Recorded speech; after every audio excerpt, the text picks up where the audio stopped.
what you can't see. Nature has judged you unworthy.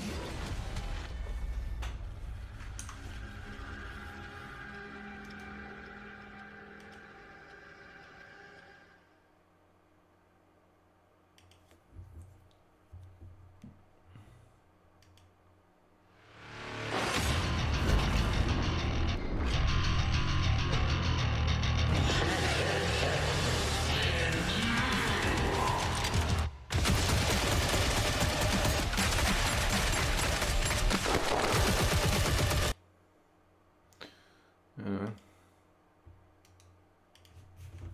Hold him back.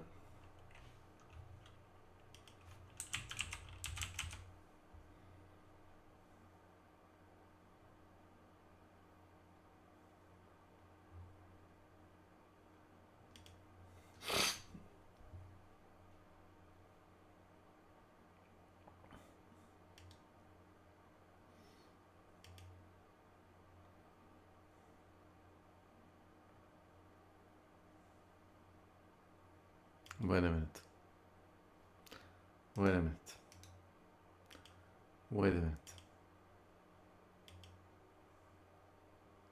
Ah.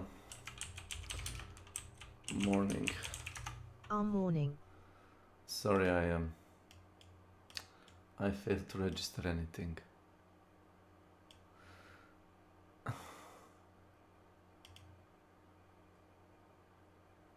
ESC. Welcome to my channel. Yeah. Stream Morning. Laments. Welcome to my channel. Nightbot. Friend online. Welcome to my channel. DW. No.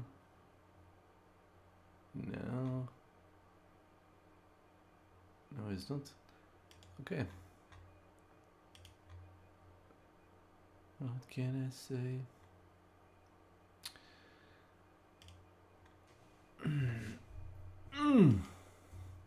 Ow. My nose itches.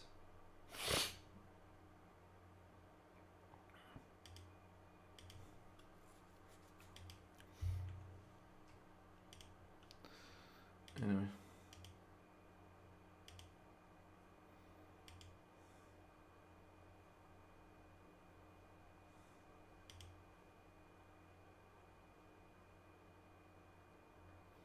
Yes, he did. Let me check.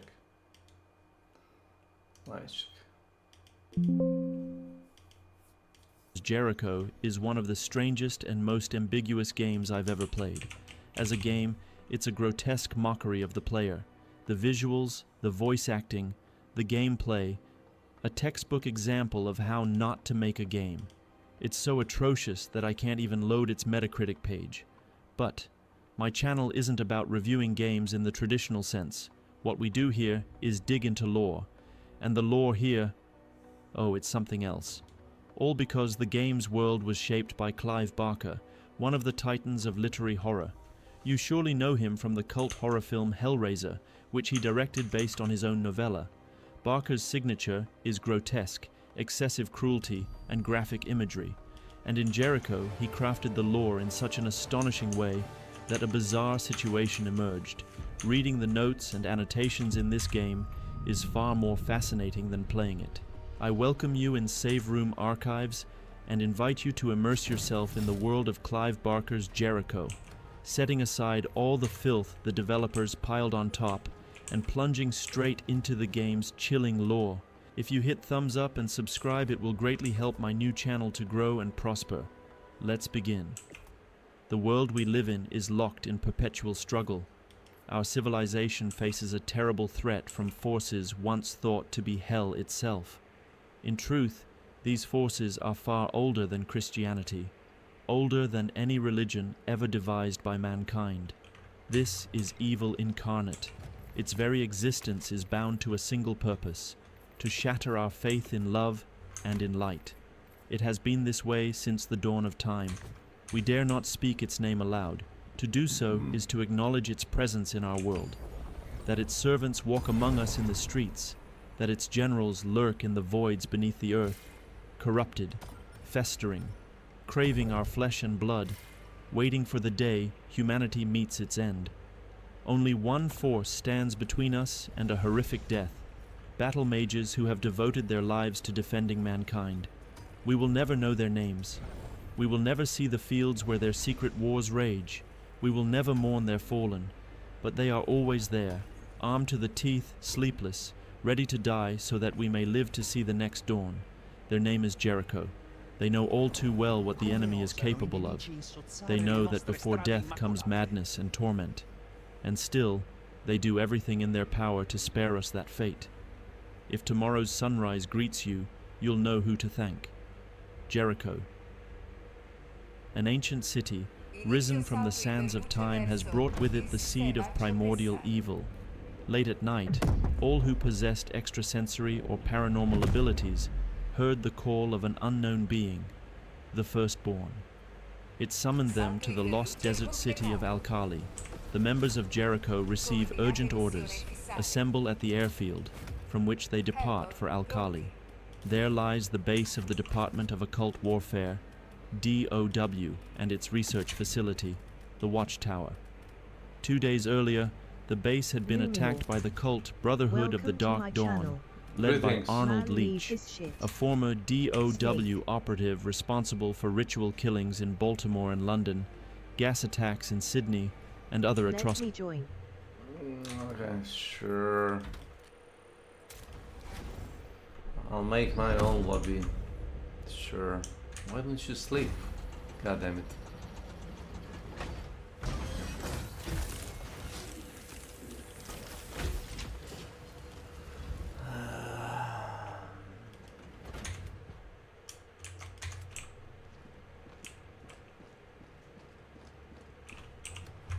Diligent men awake early in morning. Yes, I agree. It's a cold game maxing. Only lazy men sleep. La guerra galattica attende.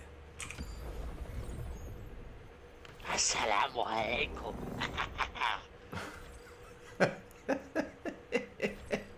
Whatever. Coordinate missione fissate. Helpot pronti. Attacco con propulsori orbitali. Good to see. Orbita sincronizzata.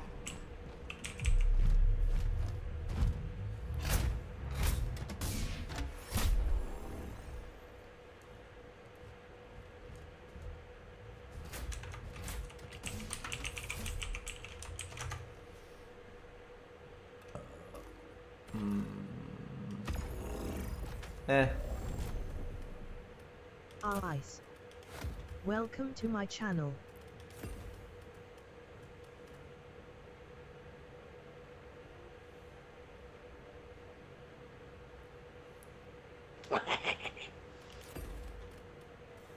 Yes.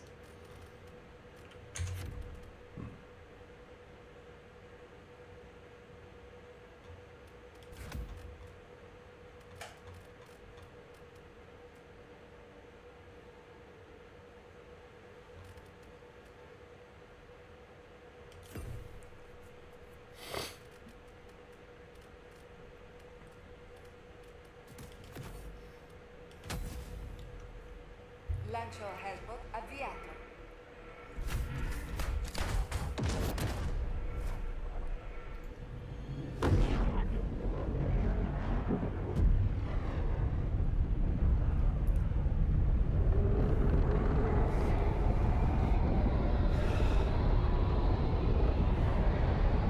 You either didn't sleep or sleep less than me.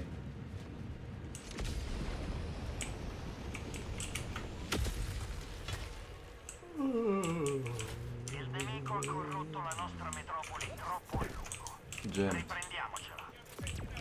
Nice. Richiesta rifornimenti.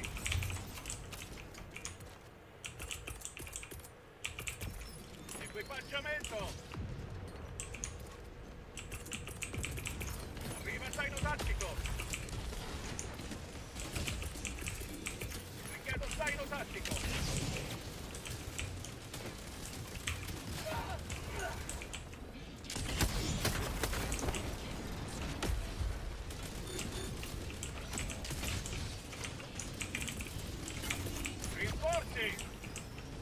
Watch out, watch out. Richiesta approvata. Rinforzi in arrivo.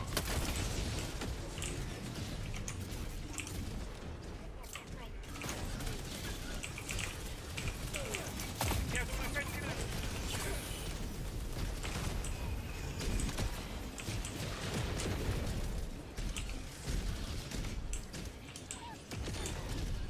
La sicurezza dei cittadini Seguimi. dipende da Target voi. spotted. Follow me. Seguimi.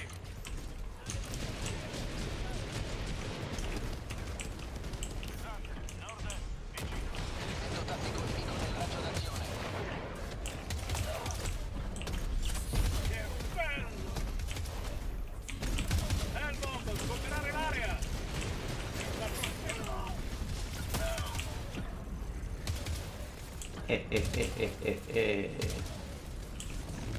Struttura base distrutta.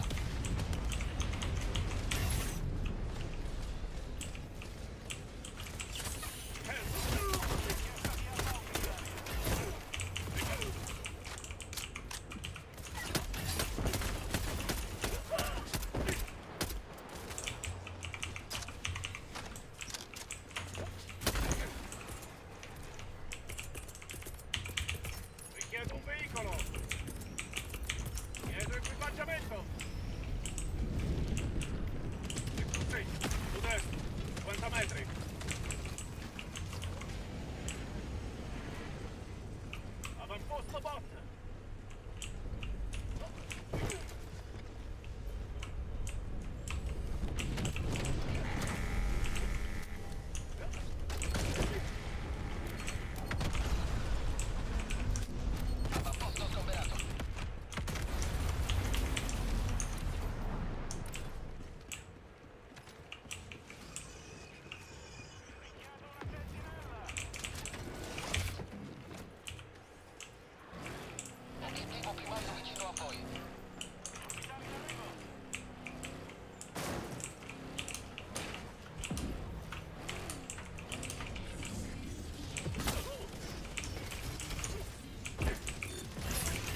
Great Cook. Indeed. The Great Cook. Stratagemma critico disponibile. The Great Cook.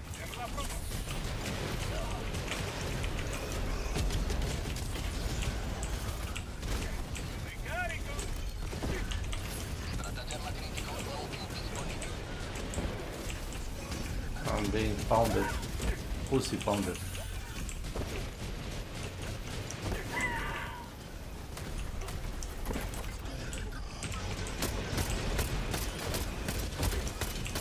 Ricarico! Richiesta di orbitale.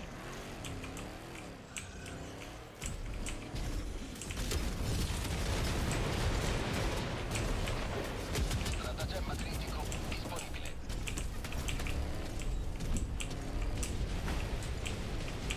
Stratagemma critico non più disponibile. Lancio granata!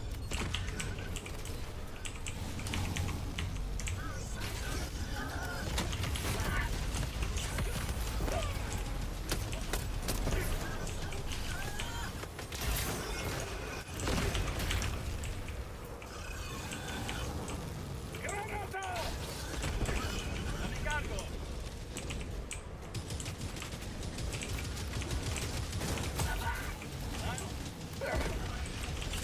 Gli Helldiver non muoiono mai!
Avamposto distrutto.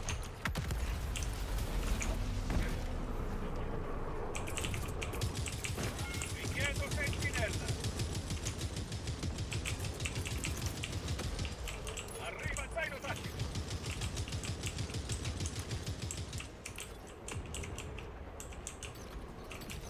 Getto abbandonato!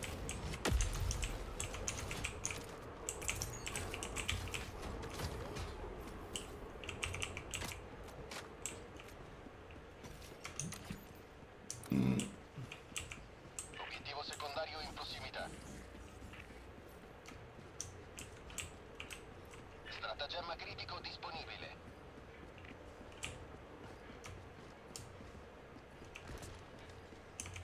Hellbomb! Sgomberare l'area!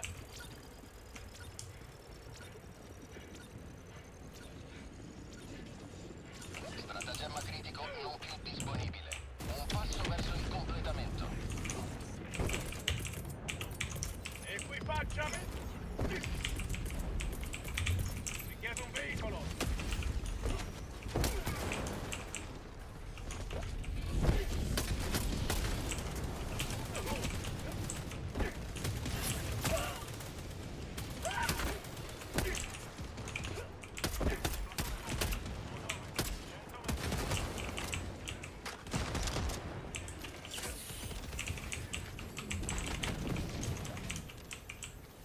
Richiedo armi avanzate!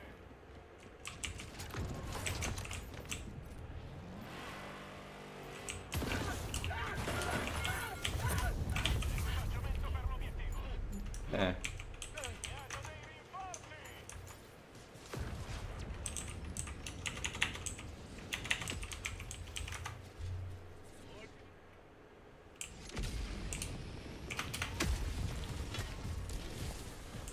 È atterrata la democrazia!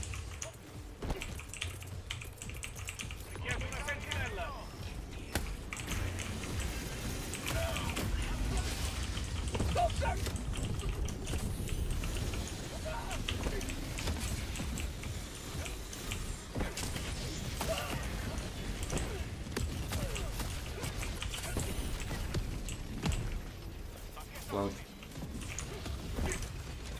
Glass?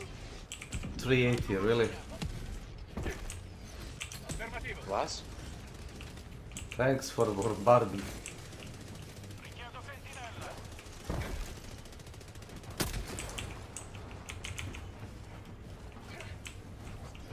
Avamposto bot.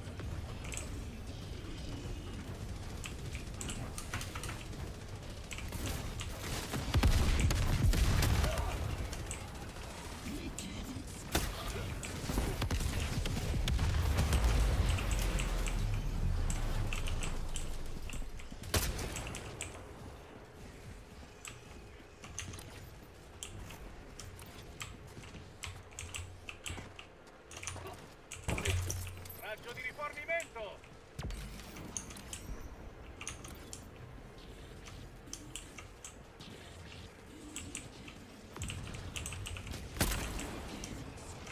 Impianto automato distrutto.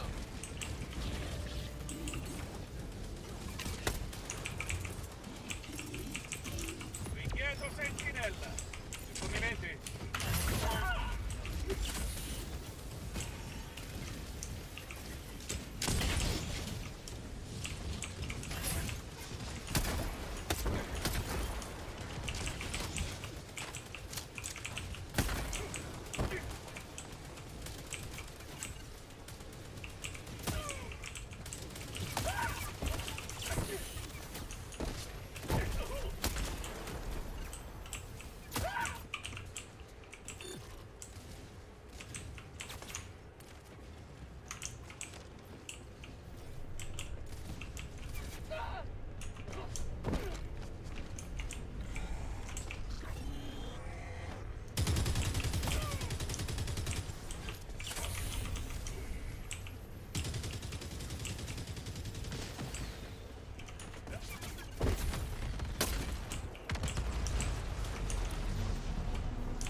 Richiedo zaino tattico.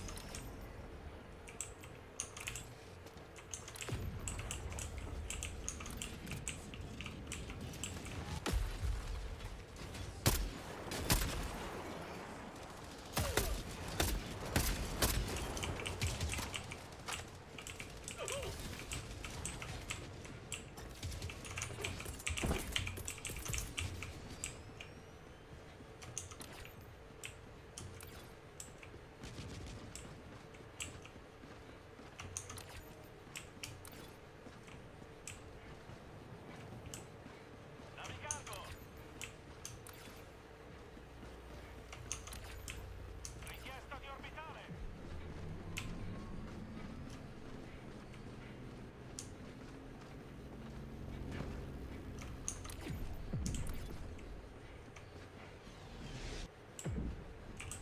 Richiedo una sentinella. Richiesta di arma ausiliaria. Richiedo una sentinella.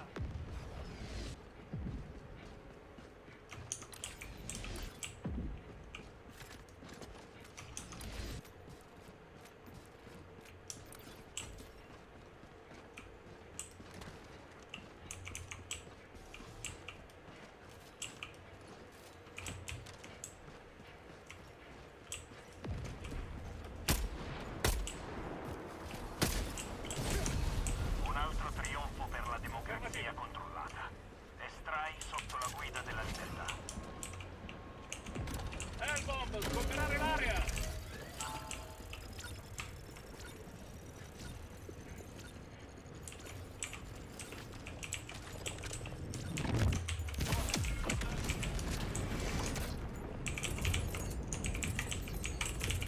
Chiedo dei rinforzi. What killed you? Big bada boom. Sono stati lanciati. Affermativo.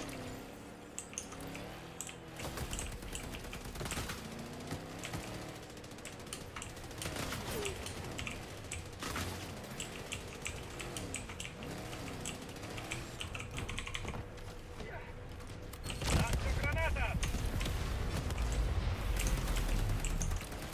Per la prosperità.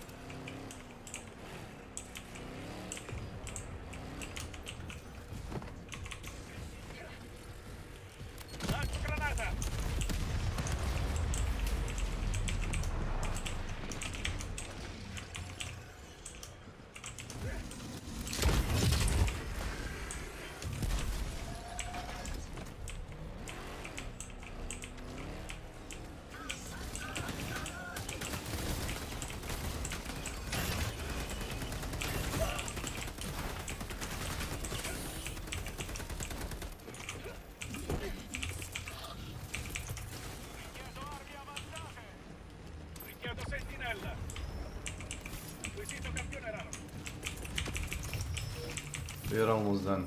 Almost.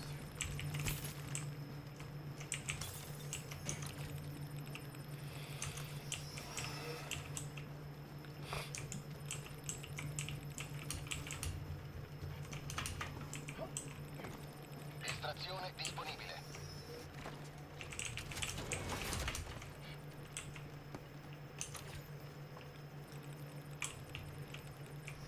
Metto un segno. You need help? Lontano. In arrivo.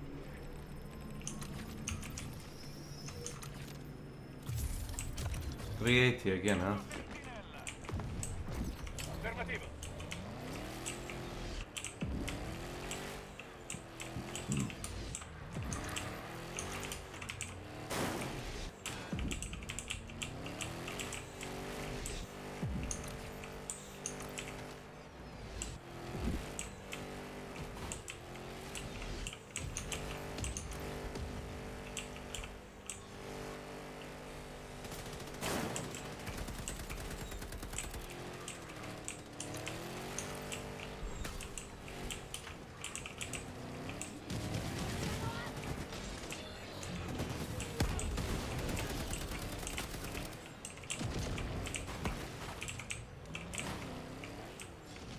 Avamposto distrutto. Uh-huh.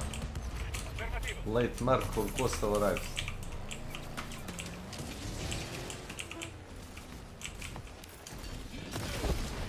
Nice.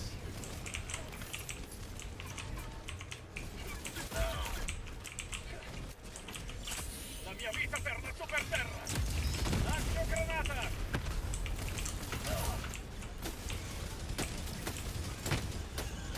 Run, bitch, run. 20 minuti alla fine della missione.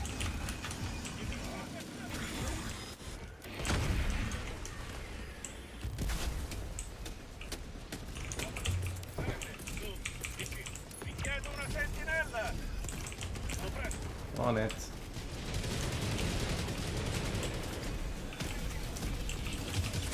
Ferito.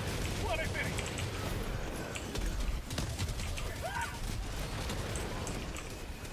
Need more.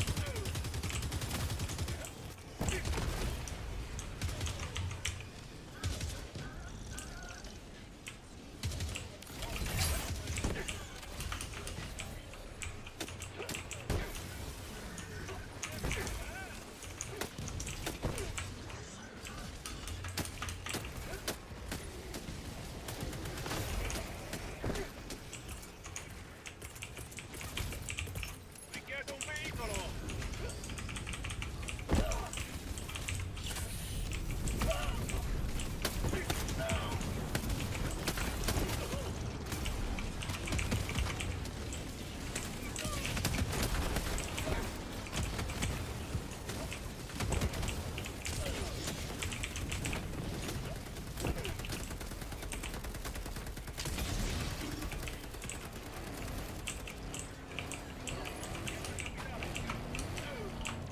Get in.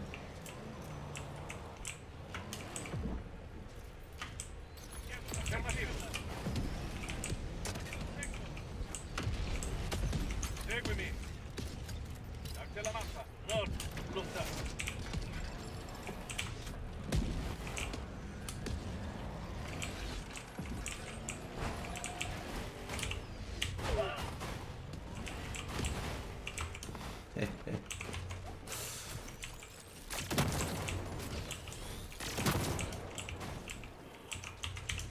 Car Flipper 2000. Giungete all'estrazione appena pronti.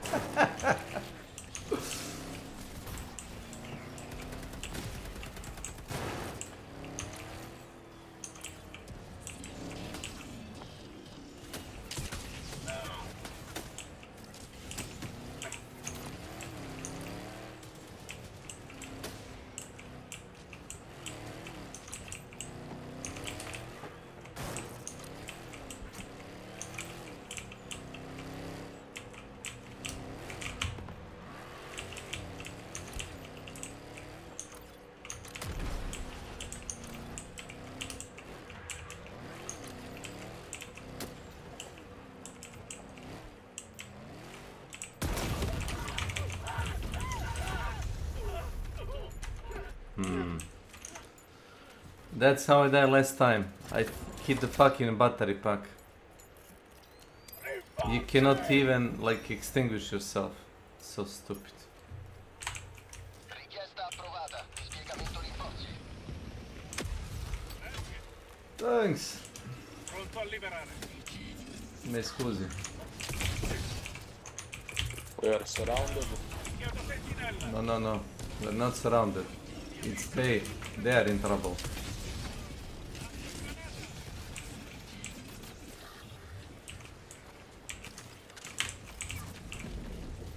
Richiedo armi avanzate.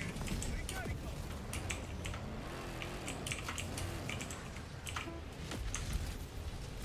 Ricarico. Chiude.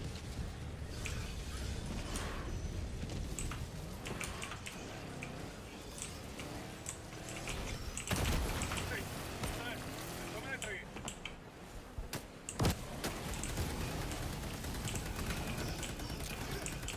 Lasciate la democrazia.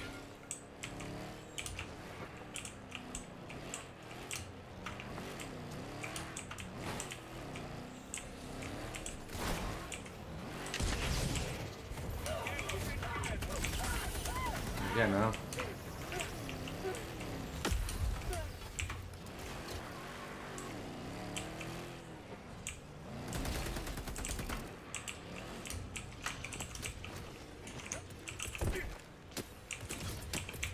Chiedo equipaggiamento.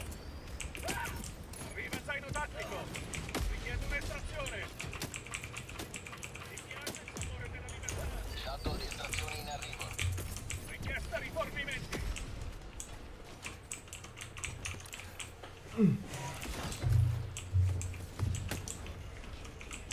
Equipaggiamenti.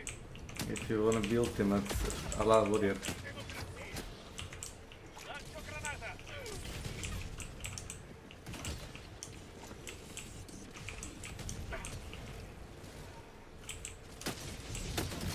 Un minuto e 30 secondi all'arrivo.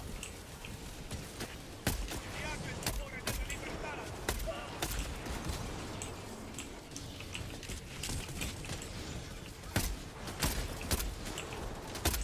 Ricarico.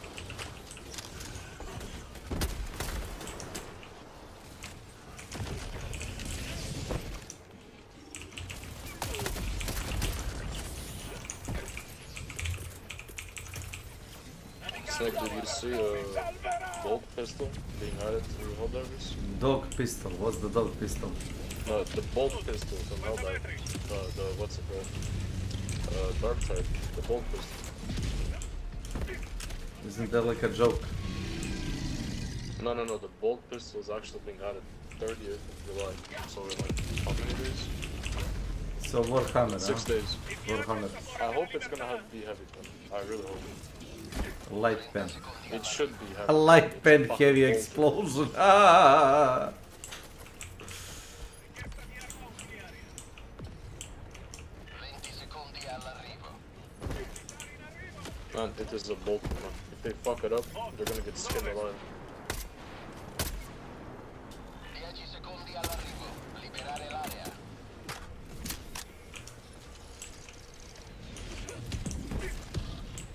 What's the angle? Pelican 1 in arrivo alle coordinate. The angle is southwest. Sequenza di atterraggio Roger. Pelican 1 iniziata. Fate attenzione. Watch your six.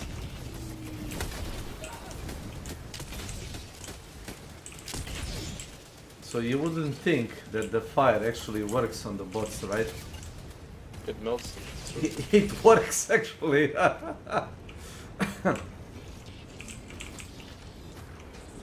Let me help you. Elbow, sgomberare l'area. Pelican 1 pronto alla partenza. Lancio dello shuttle tra 20 secondi. Estrazione completa. Pelican 1 inizia la risalita.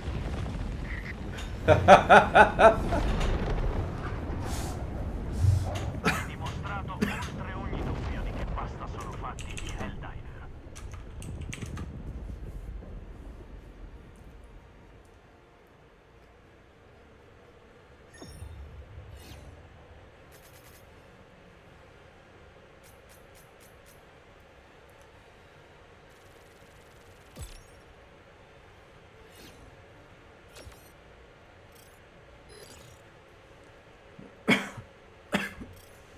Who killed those citizens? This little thing called the gas mortar. Yeah, they should have used the gas masks. Don't they know? The mortar does not care. It's more humane than the live mortar, which one-shots you. The gas can give you like a chance to run out.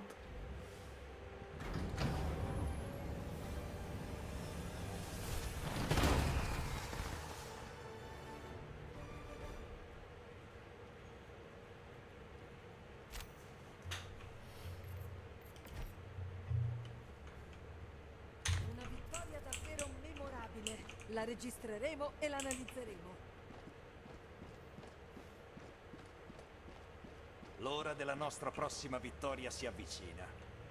Ripuliamo la galassia dalla feccia aliena. 1 second.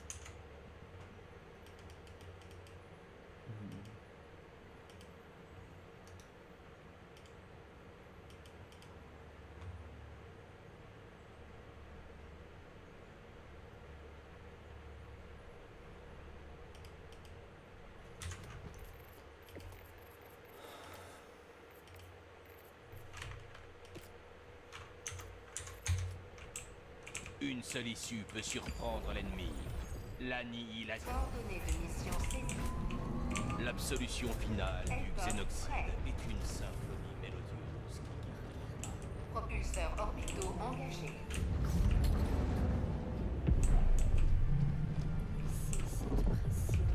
Orbite synchronisée. L'humanité a besoin, quand tout est calme. Écoutez l'hymne de la super terre. Chantez-le. Il retentit dans votre cœur. Chantez-le à tue-tête, que tout...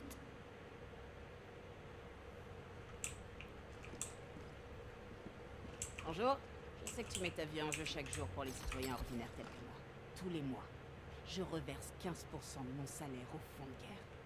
C'est le moins que je puisse faire. Quand j'étais môme, on jouait aux exterminateurs d'insectes à la récré. Le gagnant était celui qui butait le plus d'insectes. Parfois, les profs jouaient avec nous. Quand je m'oriente vers la super terre pour mon vœu d'allégeance, j'ai l'impression de la sentir, même quand on est dans une nouvelle zone de la galaxie. Ah, yes. Wait. What? Heavy.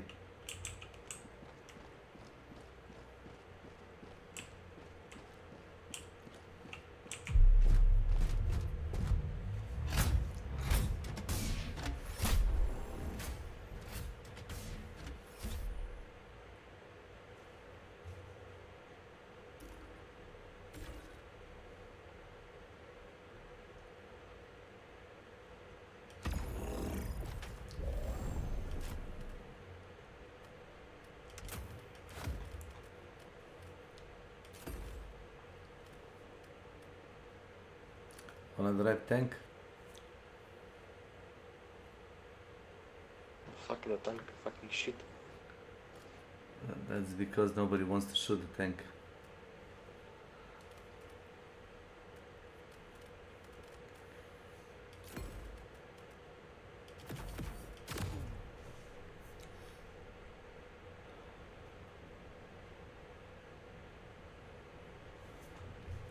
So Gatling for maximum friendly fire.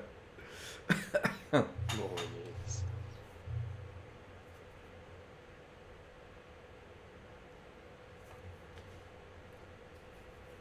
yes. Nothing says we came to save you to civilians like a Gatling Lancement gun. initié.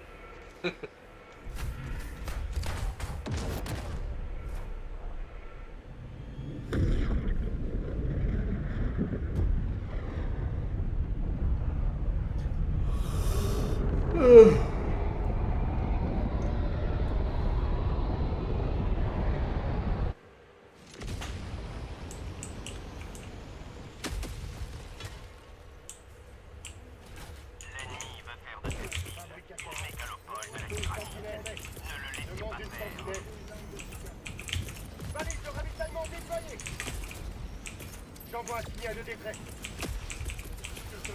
Demande d'équipement.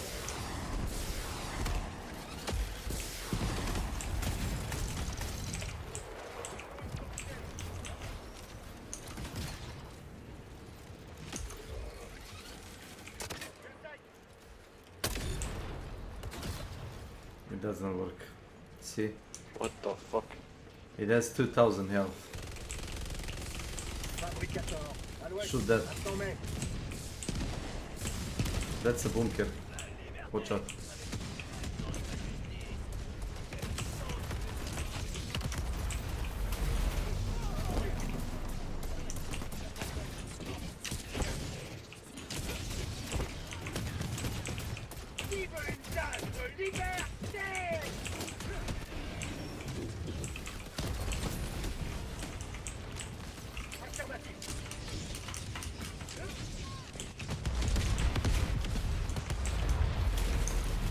Welcome, welcome.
Un destroyer allié rejoint l'escouade.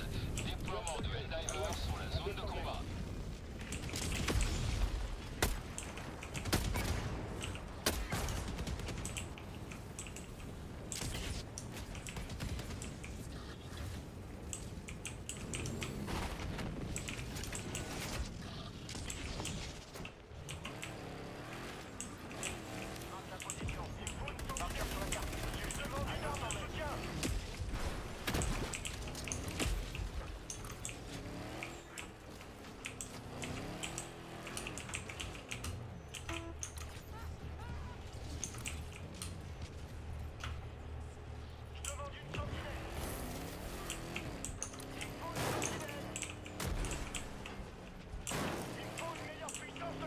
Helldiver, vous êtes en dehors de la zone de mission.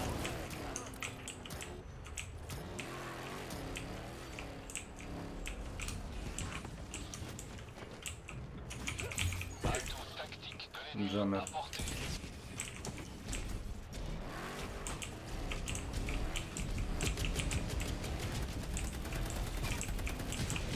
Objectif proche.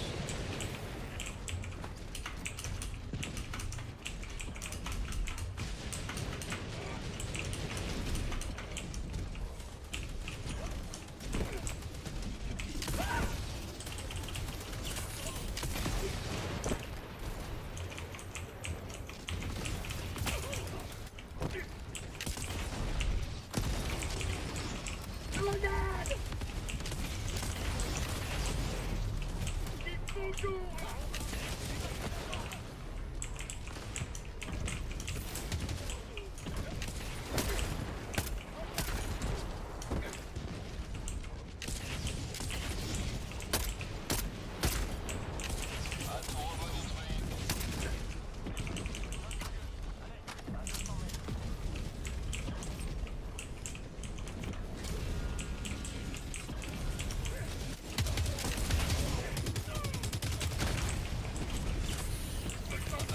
Serre l'objectif disponible.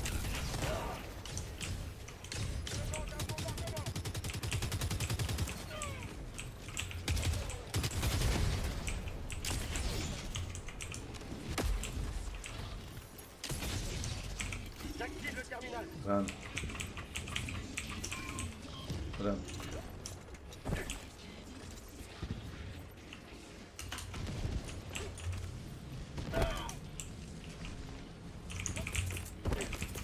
Je demande une force. Une grosse sentinelle.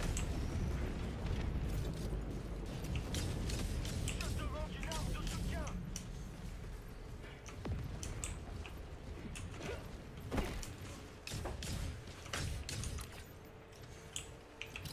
à 4. Au sud-ouest, à 100 mètres.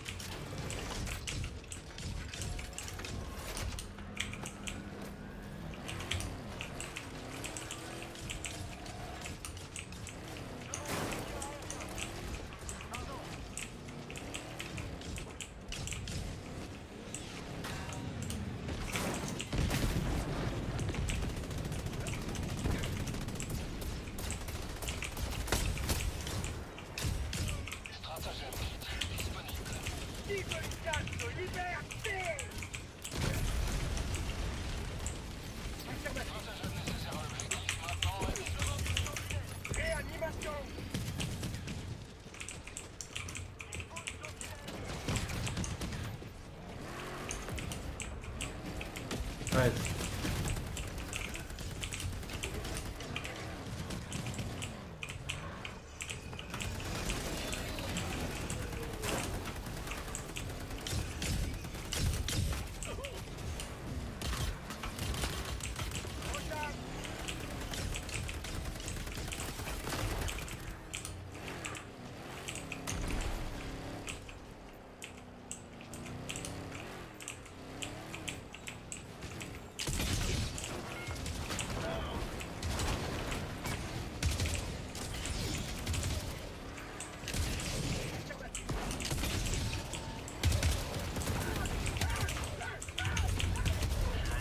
Sorry, my bad.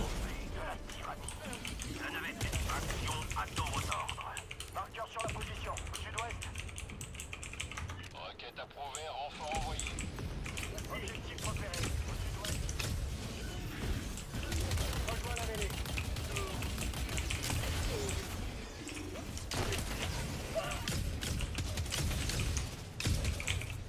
Atout tactique de l'ennemi à portée d'attaque. Je te demande une cause sentinelle.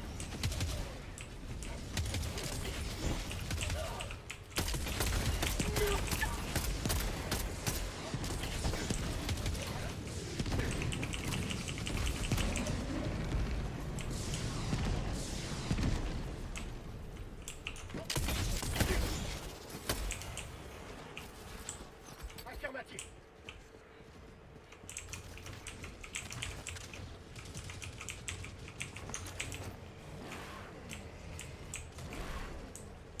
Note le lieu, à l'est, à 200 mètres. Marque la position.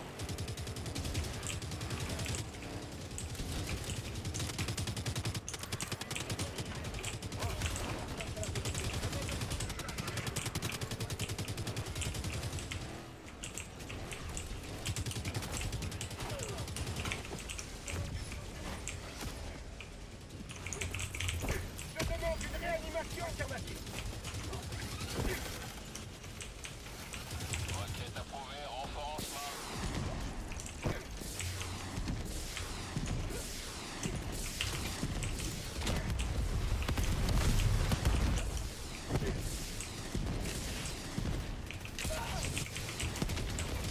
Avant-poste éradiqué.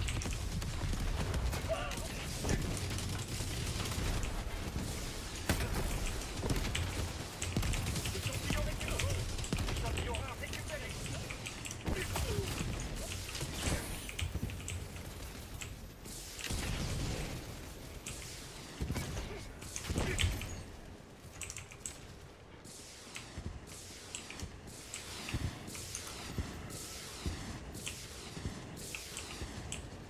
Note le lieu, au sud-ouest, à 200 mètres. Allez, non! Mosca! Échantillon rare récupéré.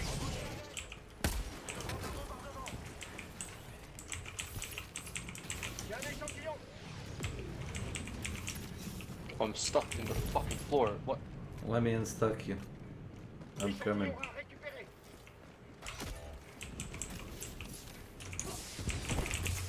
Réanimation.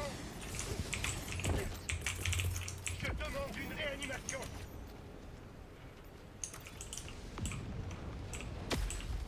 Merci. I'm fine. The fucking dog broke the hell bomb. Kill yourself.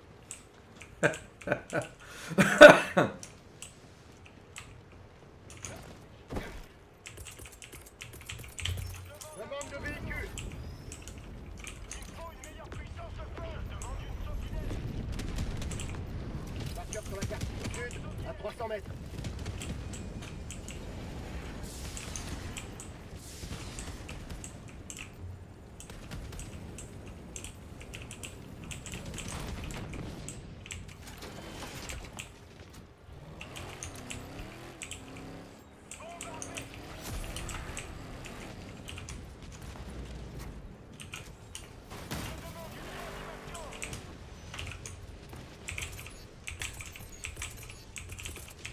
Requête approuvée.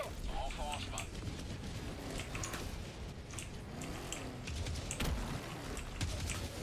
Hey, they shot the missile. Yep.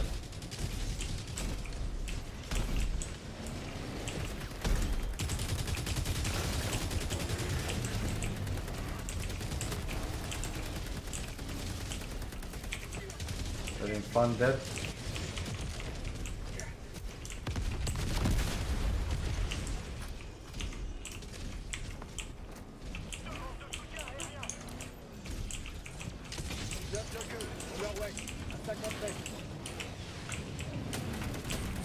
Avant-poste détruit. Marqueur sur la carte. Allez, à 200 mètres.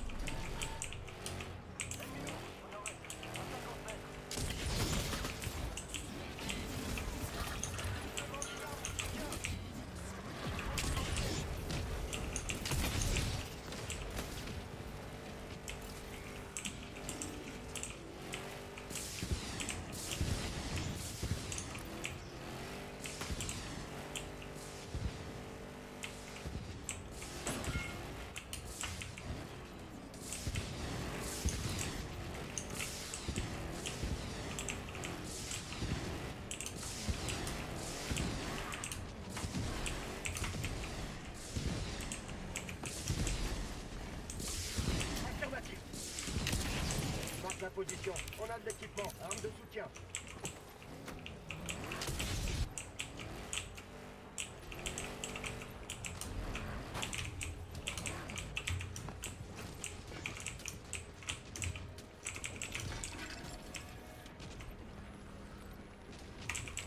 Échantillon rare récupéré.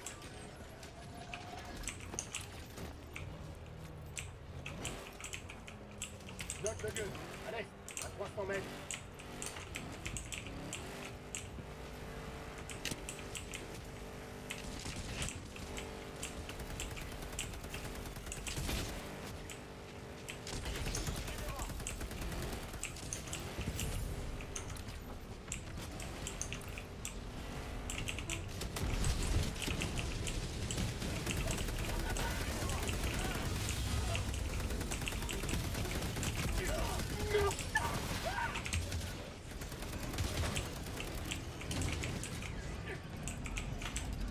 Affirmatif.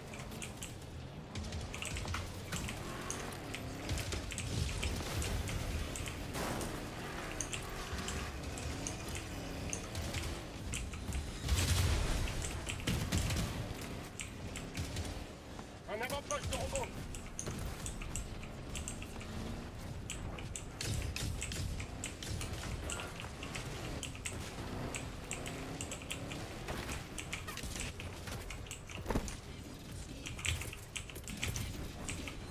Demande du feu.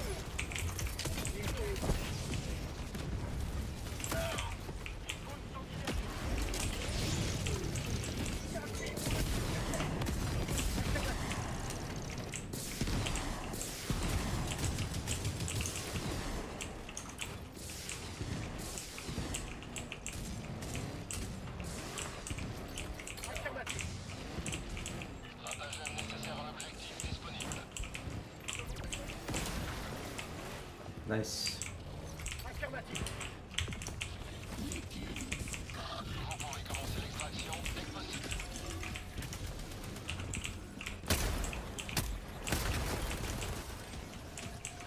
Bombardé. Évacuez la zone.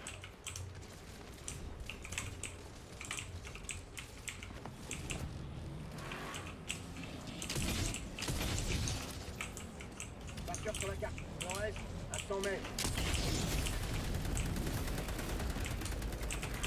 Vous ne détruirez jamais notre mode de vie.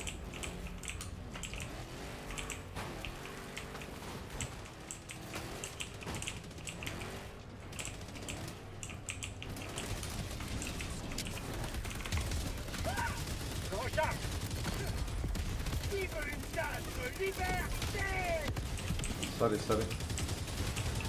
Pardon.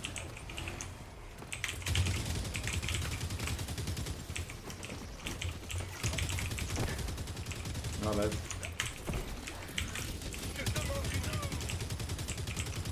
Recharge.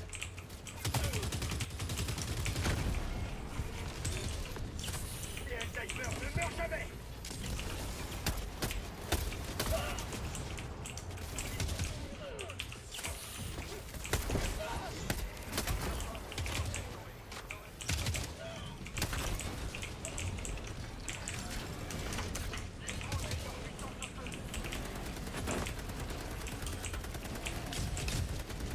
Attention, vous quittez la zone de mission.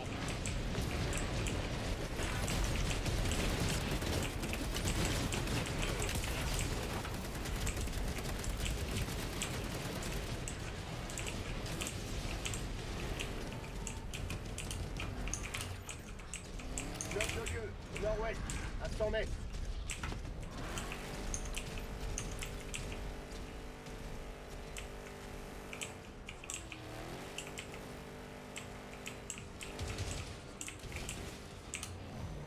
Marqueur sur la carte. Nord-ouest, à 300 mètres.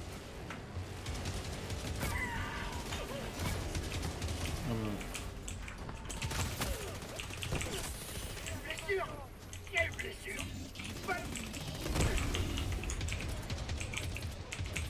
Réanimation.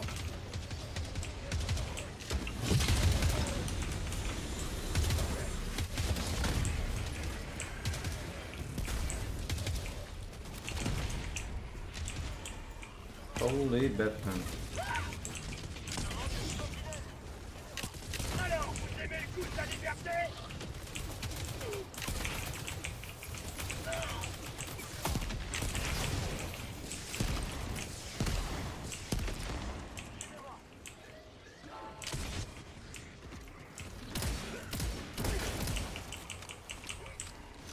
Merci.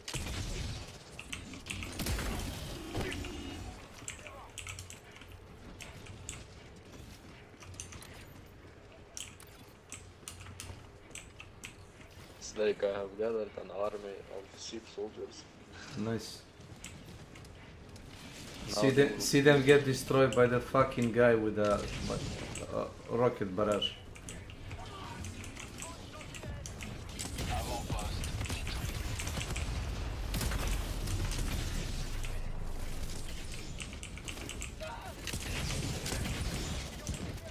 Dites bonjour à la démocratie. No problem.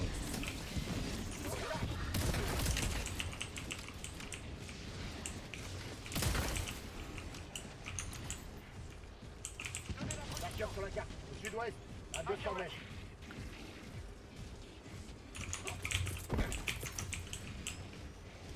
Demande une tête. Envoi de Il sentinelle. faut une sentinelle.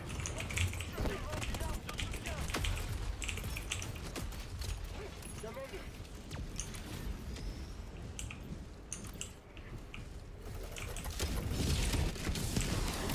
Nord-est, proche.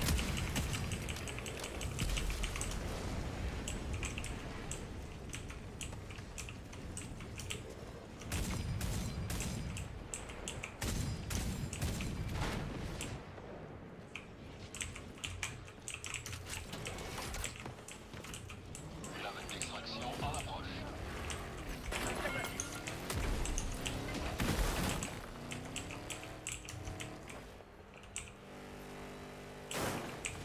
Look at them. The soldiers of Allah are dressed in blue.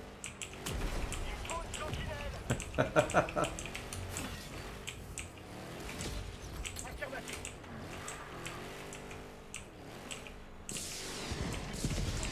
Arrivé dans 1 minute et 30 secondes.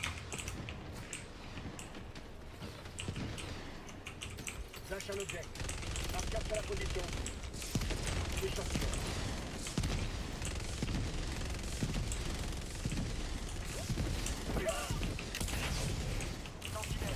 This fucking rocket since you're shooting at the wall. Mhm.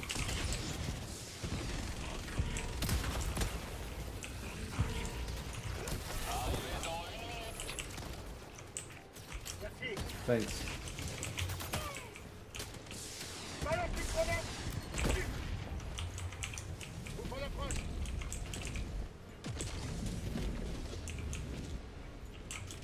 They hide behind the building.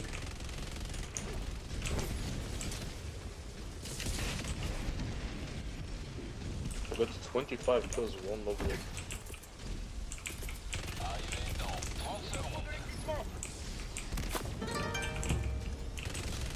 Kumiswazen. Oh, Welcome to my thanks for channel. the follow. Emirates Quadri.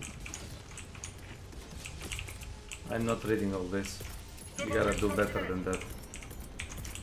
Il faut une sentinelle. Arrivez dans 10 secondes, évacuez la zone d'atterrissage. Wow. Wow. First ne meurt jamais. Arrivée de To Pélican Miss 1 Wazen. aux coordonnées. Thanks for following. Pélican 1, séquence d'atterrissage initialisée. Restez pas en dessous.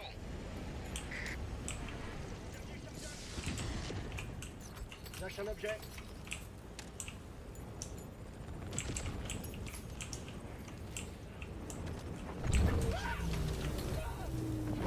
Oh. Décompte initialisé. En attente du décollage. Extraction terminée. Pélican 1 débute son ascension. Good job.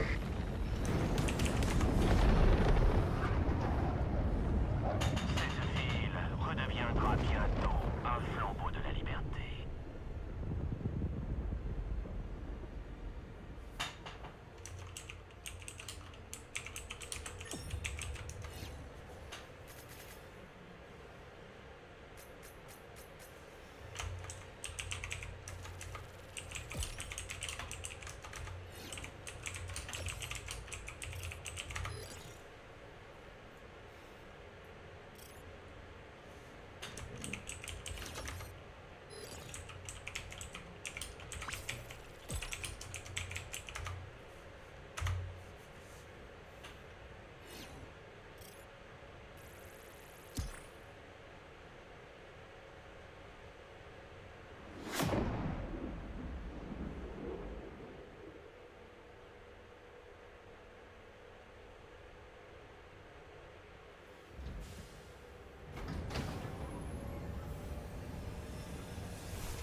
Third Floor News Magazine. Welcome to my channel. Nice. Best promotion on Street Ambu.org. Belle collecte des centaines.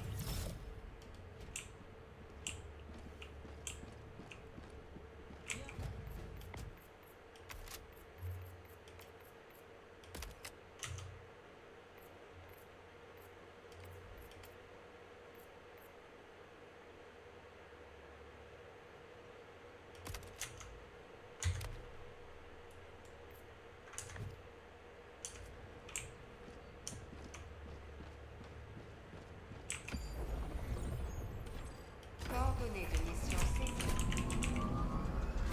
Hélicoptère prêt. Propulseurs orbitaux engagés.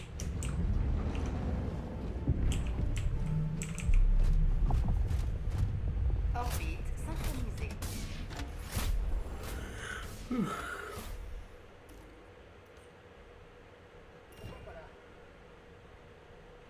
We might get jammed. We'll see.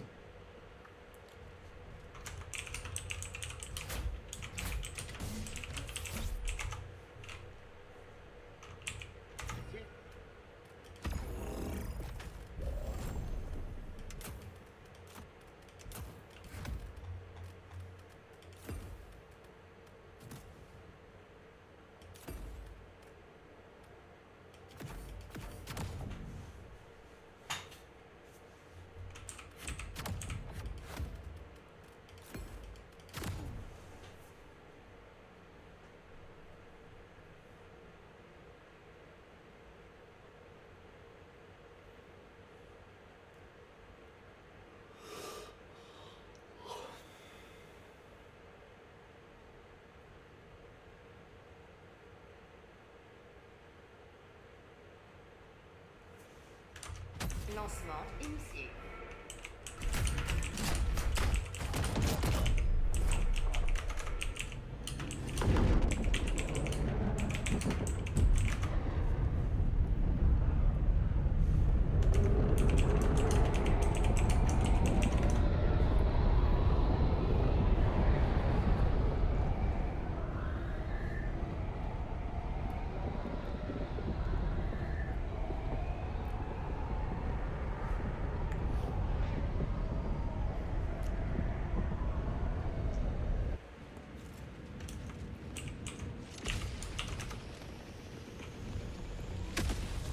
Ah, yes. CM. Cette ville ne doit pas tomber entre les mains. Jammer. Repéré, à l'ouest. Suivez-moi.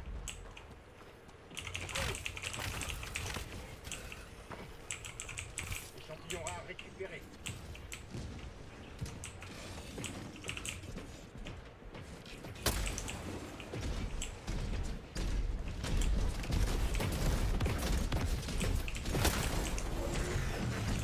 Avant-poste éradiqué.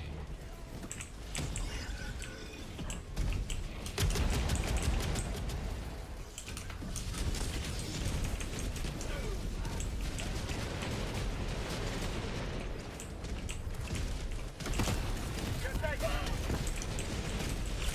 Et un sniper ne meurt jamais.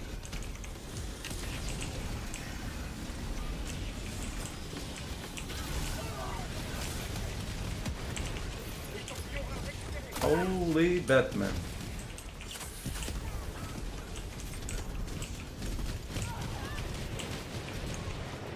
Demande un bombardement.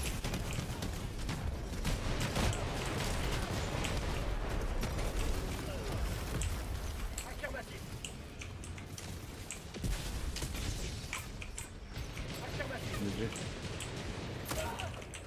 Je demande une sentinelle. Évacuez la zone. Restez lourd. Allez, proche. Watch out.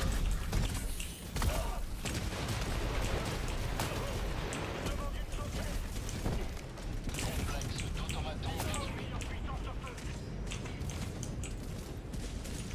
10 minutes restantes pour accomplir la mission. Je demande une. Déploiement de sentinelle. Il faut une formule.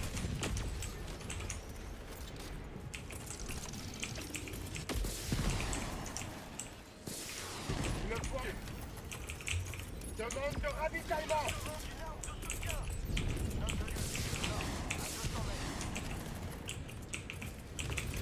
Demande d'équipement. Il faut une sentinelle.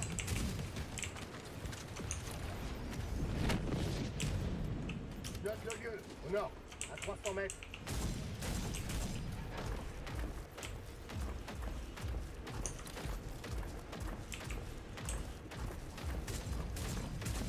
Demande de frappe orbitale.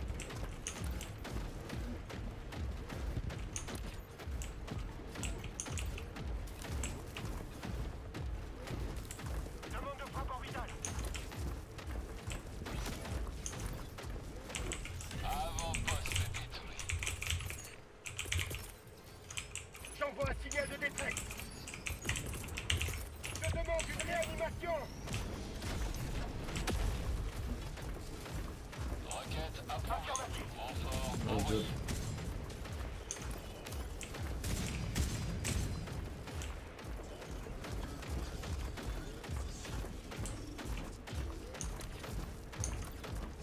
Un avant-poste de rebond.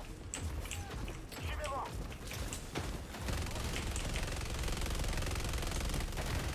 Cloud, I found your fucking minigun sentry.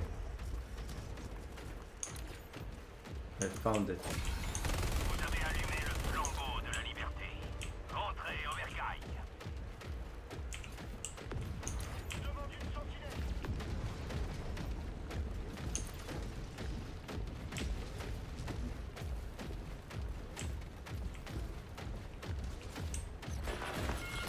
Affirmatif.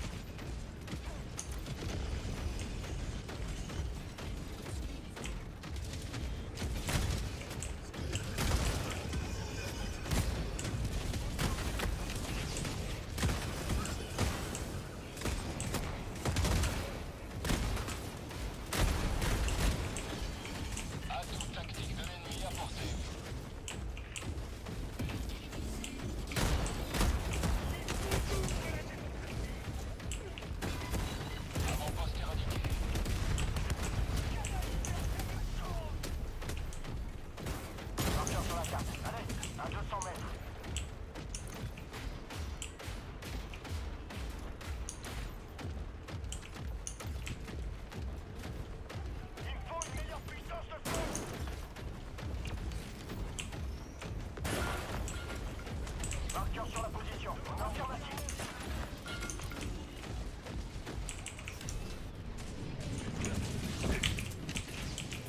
Je demande une sentinelle. Il faut une sentinelle. Envoi de sentinelle.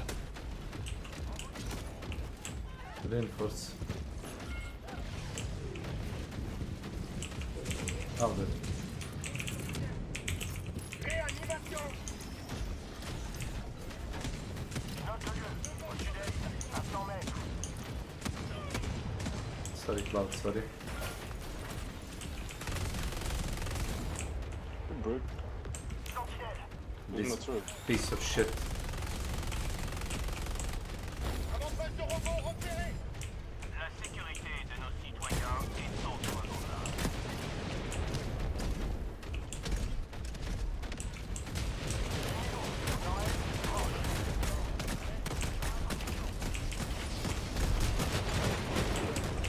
Avant-poste éradiqué.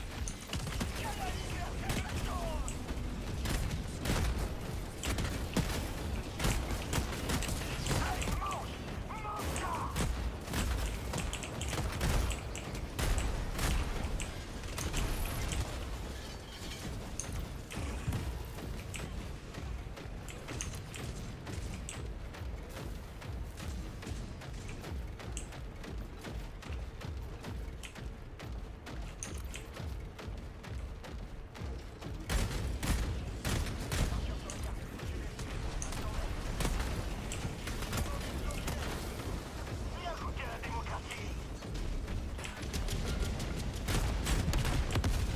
Les armes restantes, on peut maintenir l'altitude aussi basse, les divers. Contre l'approche.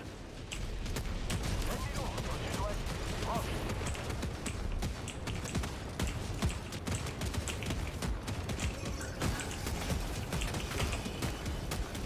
Bonjour à la démocratie.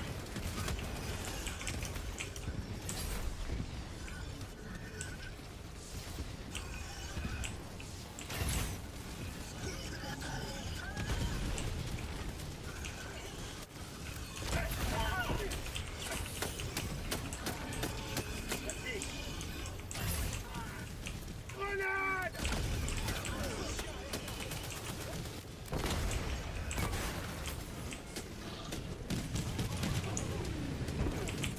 Avant-poste éradiqué.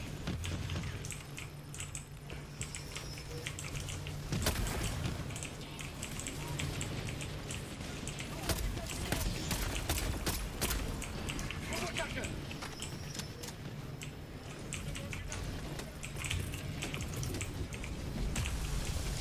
Je demande une sentinelle. Il faut une sentinelle.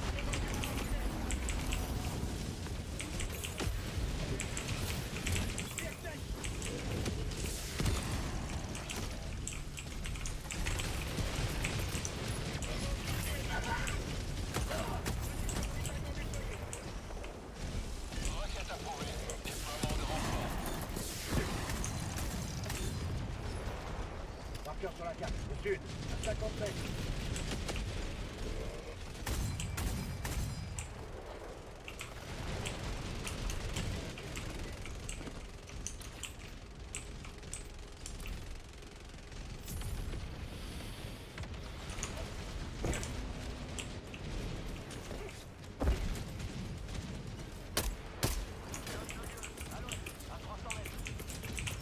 Demande un marqueur. Jesus.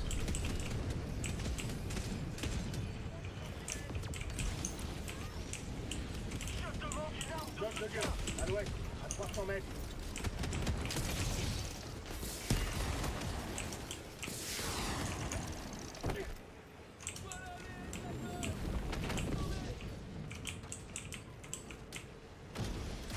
ennemi lourd.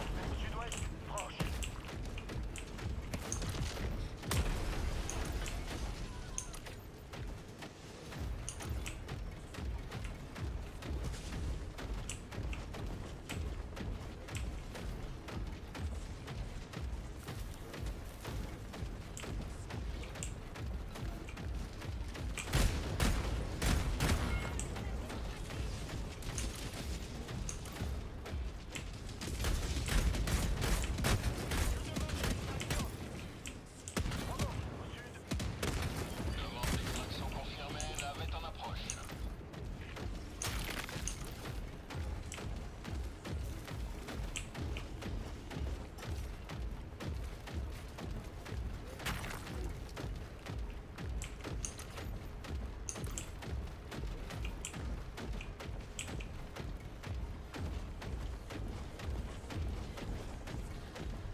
propulseur. Take it.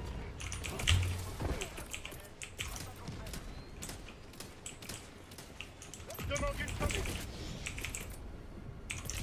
Il faut une sentinelle. Merci. Affirmatif. Merci. Yo. Ouvre la porte. Là. Arrivé dans 1 minute.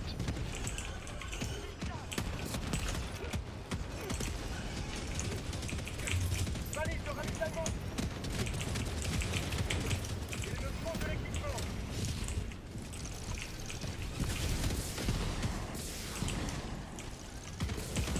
Marque la position.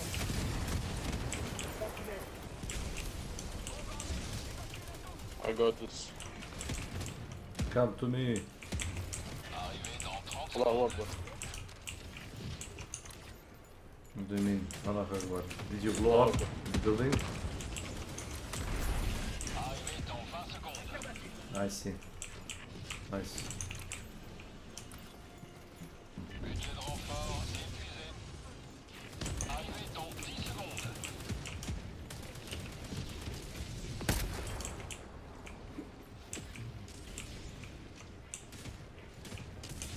Approche de la zone par Pélican 1. Run! Take a steam and run! Go, go, go, go, go! Pélican 1 en cours d'atterrissage. Nice. Affirmatif. Marque le point d'extraction. À l'ouest.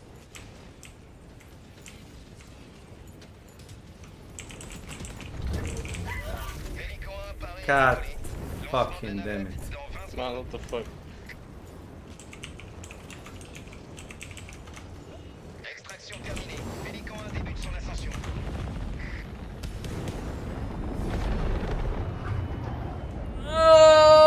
Oh!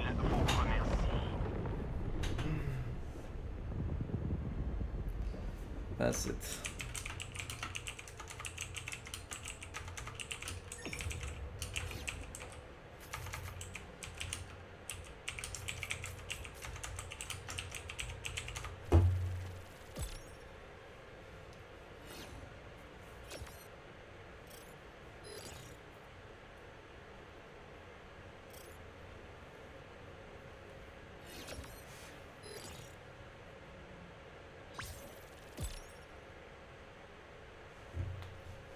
It's not my fault, the fucking pelican landed on my head.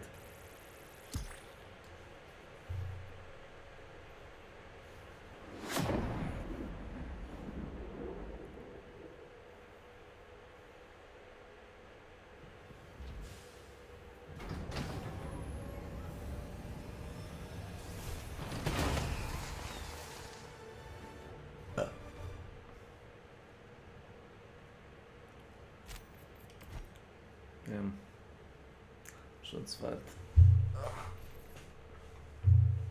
C'est un plaisir d'accueillir. Le destroyer allié a quitté l'escouade. Jamais suivi de formation en combat. Franchement. That's it.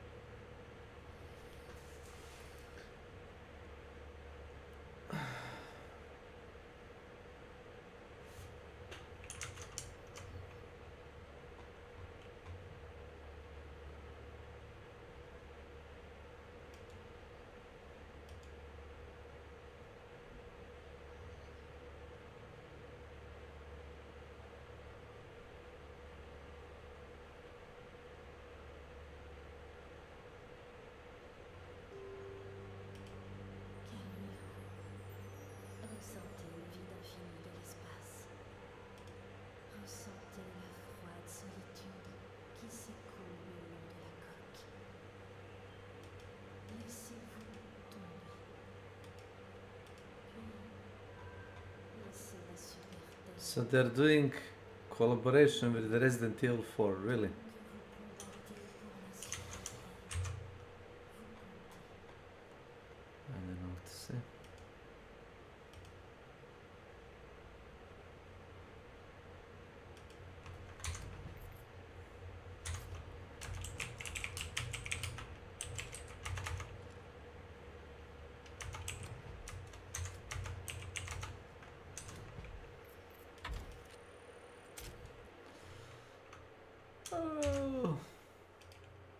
Ayo. That was fun.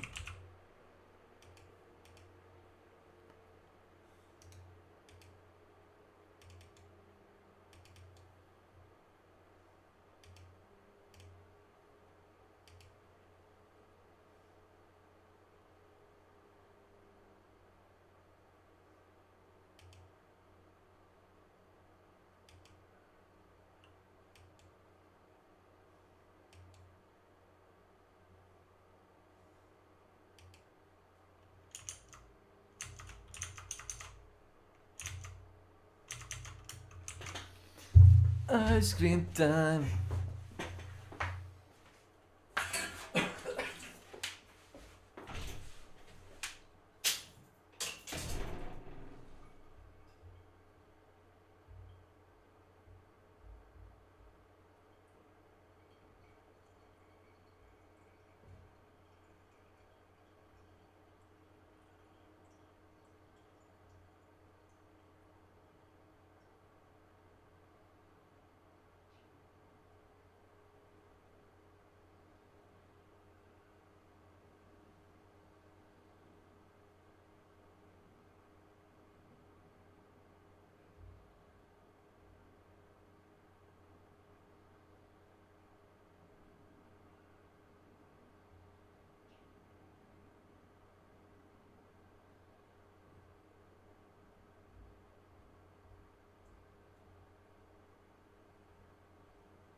To the heart of the game, it's a...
Pharaohs are basic but reliable.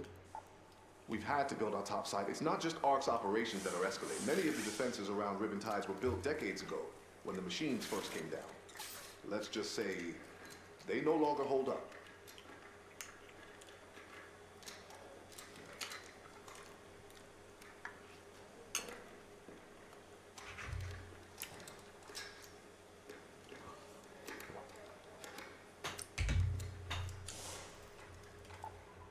Raider hatches can get you out of... If there are others like me, do you think they'd know my name?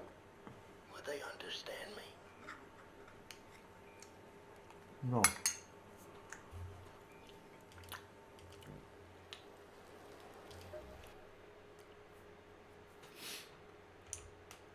monstrosities. For 20 years the cult sought to infiltrate Alkali, and now they had finally succeeded. Soon after the attack, a supernatural sandstorm engulfed the base, and all communication was lost. Jericho, 7 battle mages armed to the teeth, arrives on the outskirts of Alkali with orders to neutralize Leech and his followers. Intelligence suggests that the Brotherhood of the Dark Dawn intends to open a rift in space and time to reach the Firstborn. Command has withheld crucial information from Jericho. All they know is this: if the Firstborn is released, it could mean nothing less than the apocalypse. Jericho must stop the cultists at all costs. There is no sunlight in Alkali. The air itself reeks of death. The squad loses all contact with the outside world. Soon, Jericho is attacked by horrifically mutilated creatures, cultists of the Brotherhood of the Dark Dawn. Having destroyed the Watchtower outpost, the fanatics, mentalists, occultists, conjurers, all utterly devoted to the coming of the Firstborn, followed a precise ritual. They inflicted dreadful wounds upon one another, dying in agony, only to rise again through the Firstborn's magic as deranged monstrosities. Fighting through the first waves of horrors, Jericho reaches the gates of the base, sealed by blood rituals. They dispel the wards and enter the Watchtower. Inside, they discover a surviving DOW agent, who tells them that the Brotherhood has already opened a rift. If it is not sealed soon, the Firstborn will be freed, and humanity will be doomed. Jericho initiates Operation God Seal. More than once in its history, mankind has stood on the brink of annihilation. But only the rulers of the world, kings and emperors, popes and presidents, knew the truth. Legend has it that before Adam and Eve, there was the Firstborn.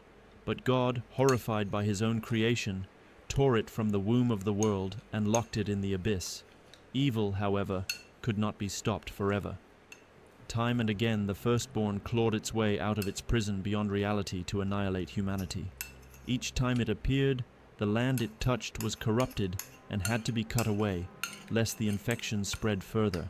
Every time, there were brave warriors schooled in magic who sacrificed themselves to seal the beast away. To stop the Firstborn, a mage had to imprison himself in the abyss alongside it. At around 4 in the morning, all the world's psychics experienced the same shock, as if scalded by ice water. The sunrise over the Mediterranean revealed shores covered with dead fish and rotting seaweed. Birds fell from the sky in flocks. Hospitals and clinics filled with children under 3 years old, writhing in seizures and unexplained fits. And in the desert, the ancient city was consumed by a furious, unnatural sandstorm. American satellites, monitoring oil pipelines in the Rub al-Khali, recorded a massive burst of thermokinetic energy, its epicenter at the ruins of the abandoned city. 2 F-18 fighters were dispatched from the Red Sea. Neither returned. All nearby settlements went dark. At 900 hours, U.S. Special Forces Command and the Department of Occult Warfare received an emergency transmission. Code Jericho. The box is open. This is not a drill. Operation God Seal is the contingency plan for when the Firstborn attempts to escape again. Just like the mages of the past, Jericho must enter the space-time rift and seal the Firstborn inside, postponing humanity's end.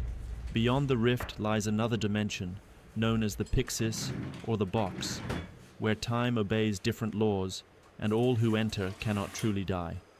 Across countless millennia, many have found themselves trapped there. Sumerian priests, Roman legionaries, crusaders, even soldiers of World War II. Now it is Jericho's turn. For ages, every time the rift was closed, the warriors who sealed it were imprisoned in the Pyxis. The Watchtower outpost was founded back in World War II to monitor the box and prepare the world for the Firstborn's inevitable return.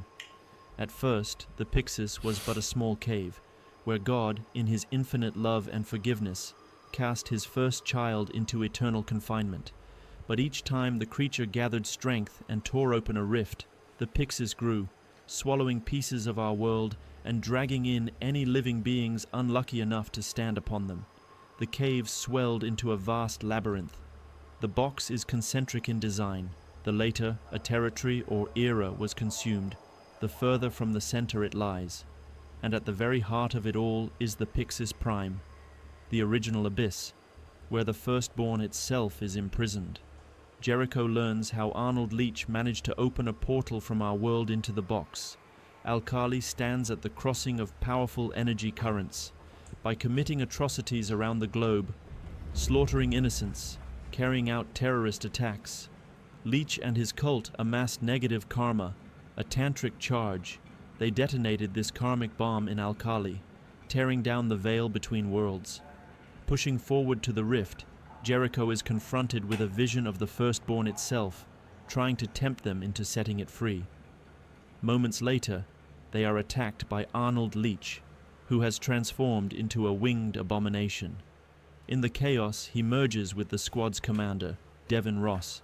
Ross's body is destroyed by grievous wounds, but his spirit survives, gaining the ability to shift into the bodies of his squadmates and communicate with them telepathically. Though robbed of their physical leader, Jericho steps into the rift and emerges in the outermost circle of the box in the time of World War II. They soon realize the Pyxis is much like the mythical purgatory. Those who enter do not die but are forced to live forever, slowly losing their minds, condemned to unimaginable torment. Jericho comes upon the path of souls, a trail paved with the corpses of soldiers swallowed by the box during the war. Leading their chorus of agony is Fräulein Hanna Lichthammer, a commander of the Wehrmacht gifted with psychic powers. The Germans learned of the firstborn. Psychic research in the dunes of Alkali confirmed the legend. Their excavations were led by Fräulein Hanna Lichthammer, commander of a psychic detachment. She was the epitome of Aryan beauty, tall, slender, blue-eyed, blonde, with a heart as cold as winter. From childhood, she reveled in sadism and destruction. Fräulein Hanna Lichthammer was a telepath, able to bend minds to her will. She specialized in interrogation and torture, refining her art with every victim. She never hid her sadomasochistic desires, nor her lust for ruin. Pain was her delight, both endured and inflicted. Her psychic gifts made physical torture unnecessary. She could break a mind with thought alone. Rumors abounded of her cruelty. Mothers forced to devour their own children alive, men driven to cut themselves apart, all by her sheer will. Her first true adversary was the Black Watch, a British unit of battle mages dispatched to seal the rift. Since that day, one of her eyes has been hidden under a black patch. After their first encounter with Lichthammer and her troops, Jericho pushes deeper into the box and discovers the surviving warriors of the very same Black Watch unit. They had sealed the rift 65 years earlier, during the Second World War, and, like their predecessors, found themselves trapped within the Pyxis. Though not yet driven fully insane, they continued their eternal struggle against Lichthammer and her soldiers. The Black Watch soldiers are relieved to meet allies. Their leader, Major Buckland, briefs Jericho on the twisted laws of the Pyxis. Here, death, hunger, and time itself obey different rules. When someone dies in the box, their body is claimed by swarms of flies and then reconstituted, but their mind no longer belongs to them. The resurrected become thralls of the firstborn. The firstborn itself is in no hurry. It waits patiently, knowing that eventually some fool will set it free. There have been countless attempts, countless openings of the rift. Each time it was sealed, but each time the firstborn devoured a fragment of the real world, expanding the box and growing stronger. Blackwatch shows Jericho the direction of the next gate to a deeper temporal layer of the box, but the portal cannot be crossed at will. It requires a key. That key is Lichthammer's blood. Harnessing their arcane powers, the battle mages subdue the deranged Nazi, knock her unconscious, and perform a blood ritual. The gate opens. Before they depart, Major Buckland gives Jericho his final counsel.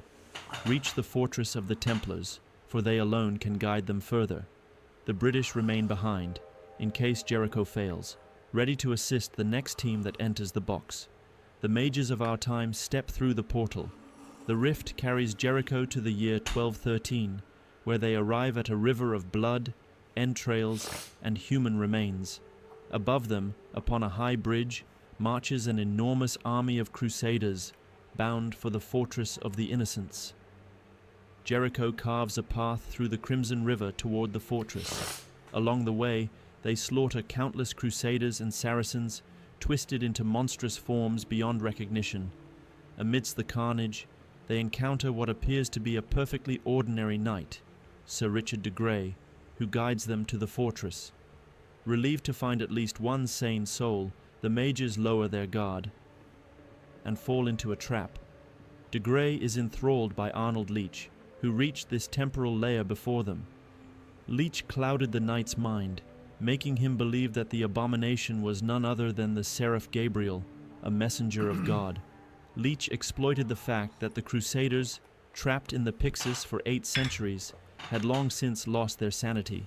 He promised them a place in the kingdom of heaven, while convincing them that Jericho were hellspawn. Sir Richard, deluded and devout, believed every word.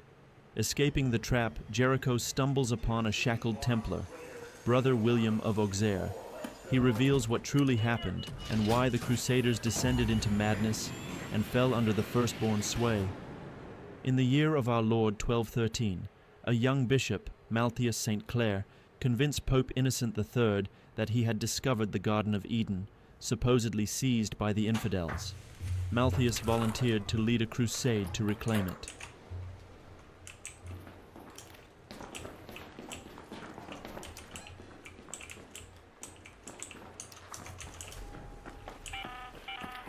Attention all raiders. We've got confirmed reports of a harvester nearby. That means a queen should be present as well, so be on your guard and only engage it if you're prepared for the fight.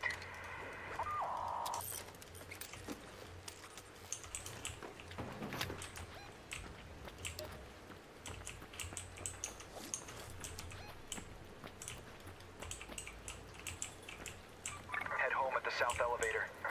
Head home at the central elevator.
Sasquatch.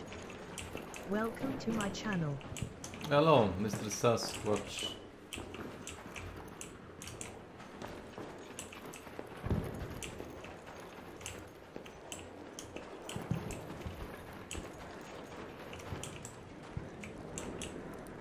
Hey! Hello, Raider. Howdy.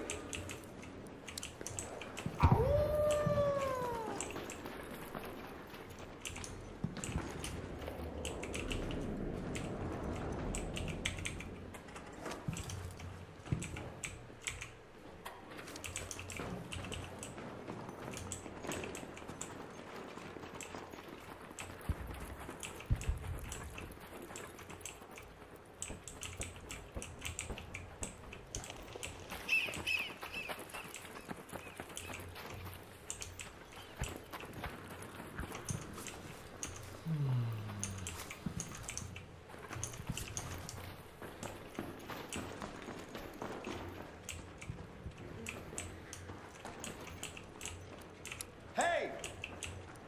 Hello. Howdy.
Hello, Raider. Hey!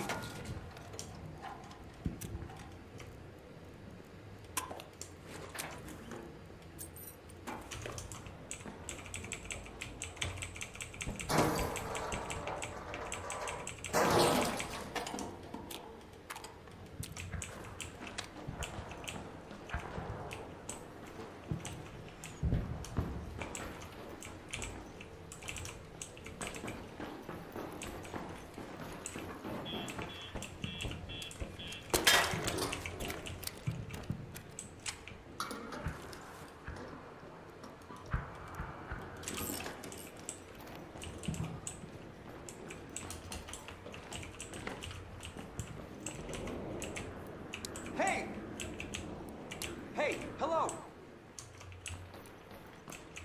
Howdy!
Repeat, 10 minutes.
Go find your way home.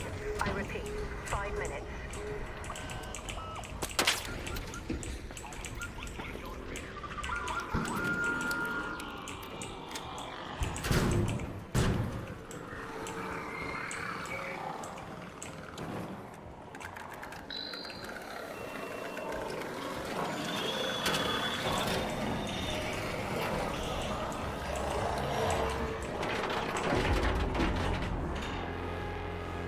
That's an aimbot if I ever seen an aimbot.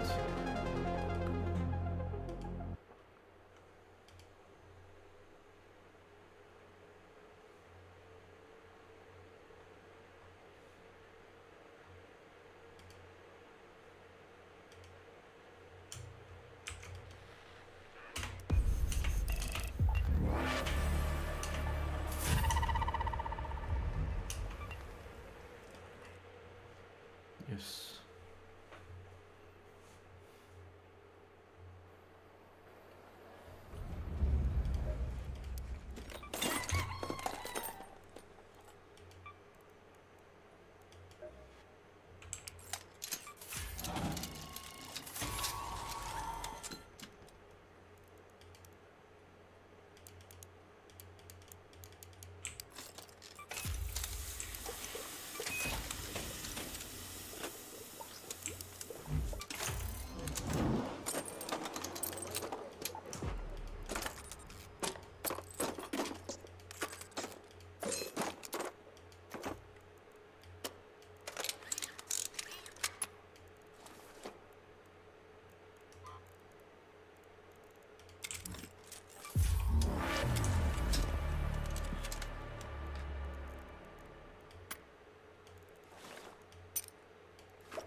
Profamizi.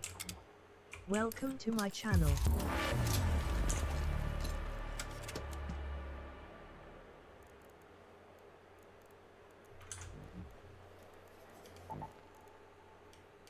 Hello, good morning or good evening. I seen you online, but you were with somebody. Was that a bot or something? I don't know. I didn't stick around to find out.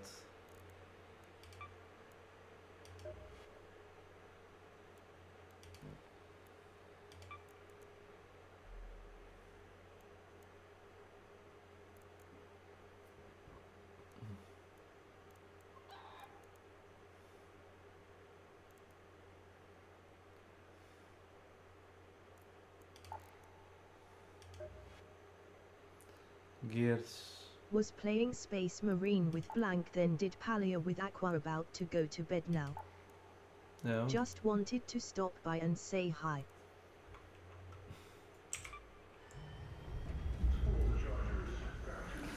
I didn't know you were playing Space Marine. No! Why?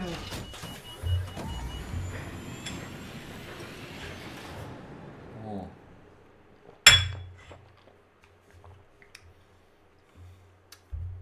Yes, I even streamed it the other day.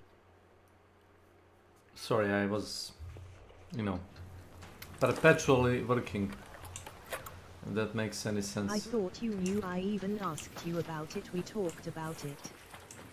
Are you relying too much on me? I asked her you why you didn't play it.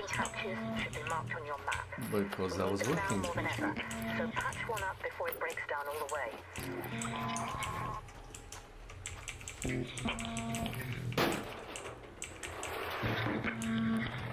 Hello, Raider. Hello there. Howdy.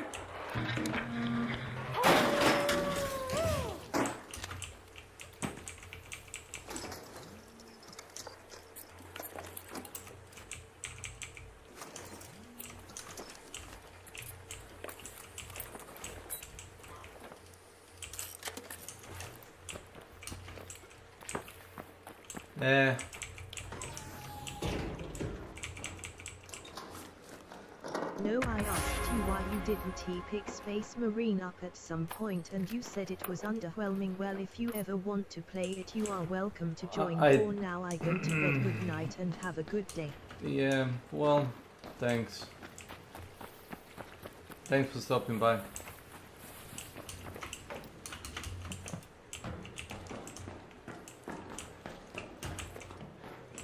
Go ahead and say what you were going to say. Nope, nothing. I'll talk to you in person when you know, get some good sleep. Just notify me on a stream and we can chat. There we go. Done and done. Okay, I'll talk to you soon. Much love, my friend. Enjoy Ark. Thanks.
Hey there! Howdy!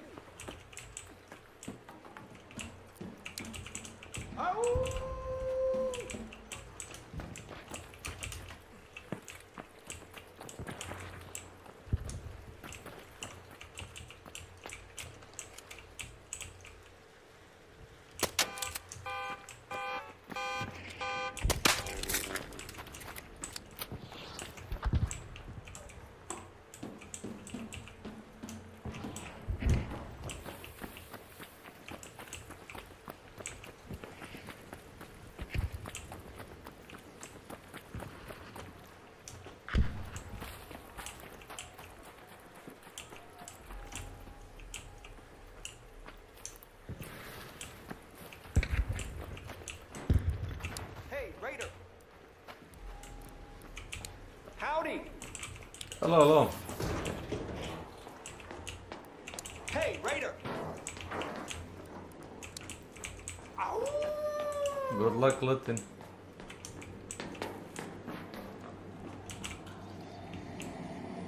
Uh-oh, Shredder, watch it.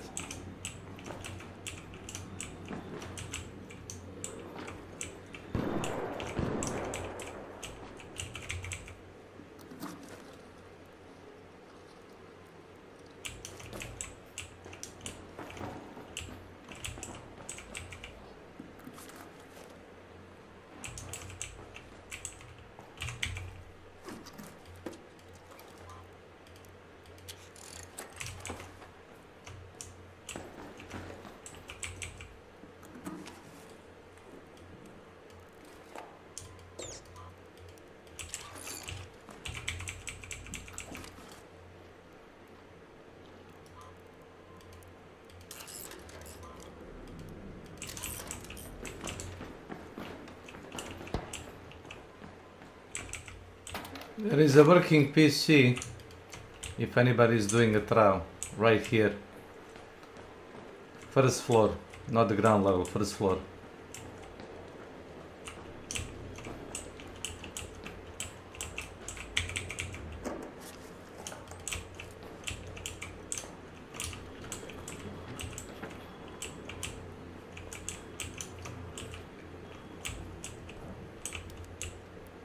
Hello there! Hello.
Ooh.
Hello, Raider.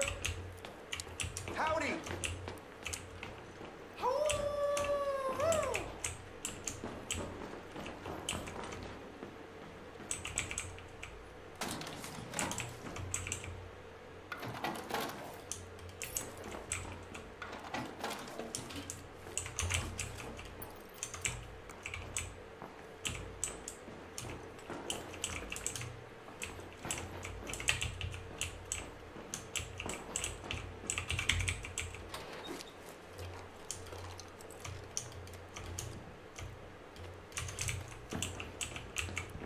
Hey there.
An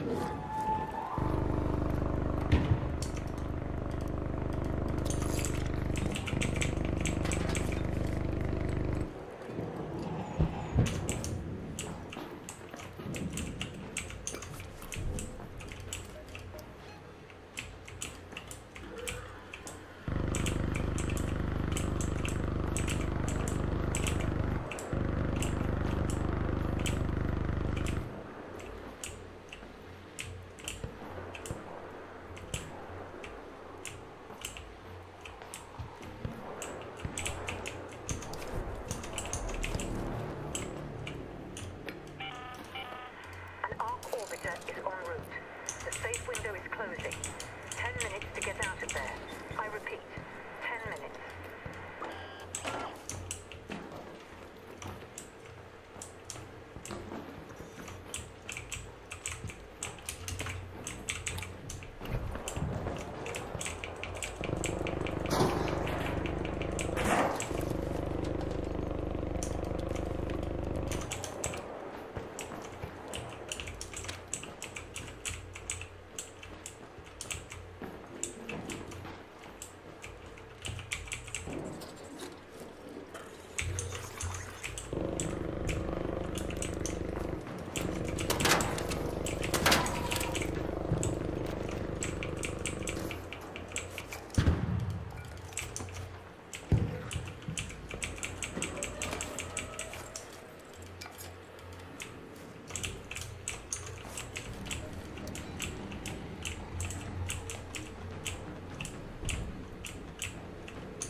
Let's head home at the West Trench hatch.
Hey!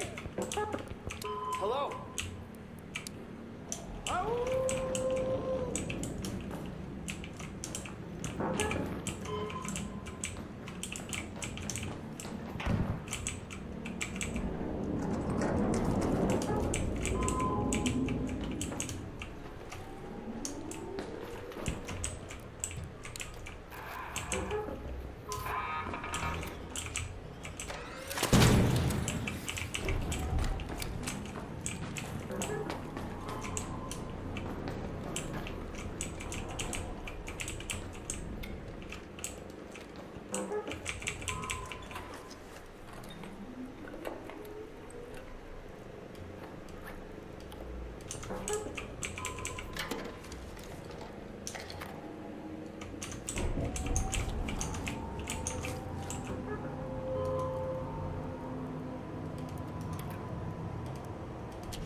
repeat, 5 minutes.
Fucking shit piece of challenge.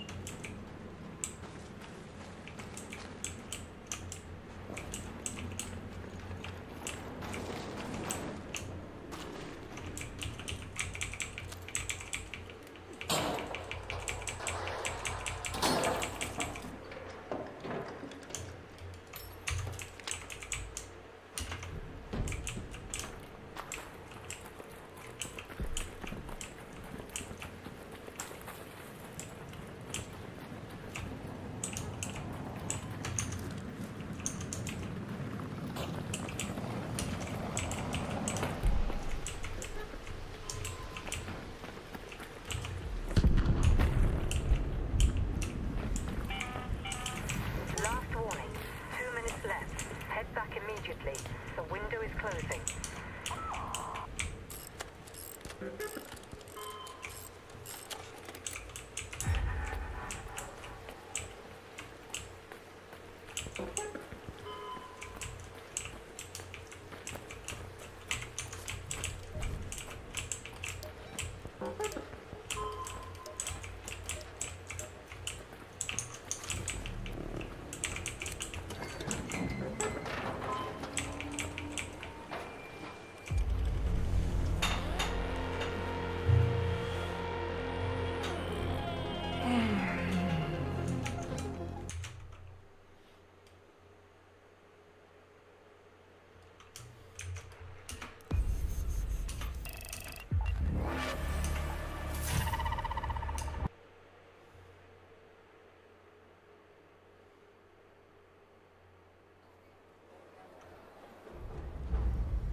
I'd thank you for finishing it.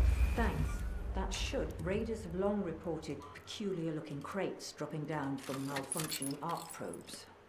If we can figure out a way to crack them open, we might... If you spot a crate, deliver it to a nearby field depot. My team will take care of the rest.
Okay.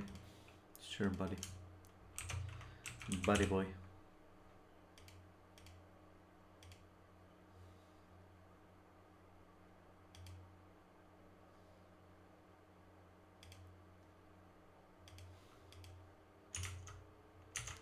Crown.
Okay. Sure.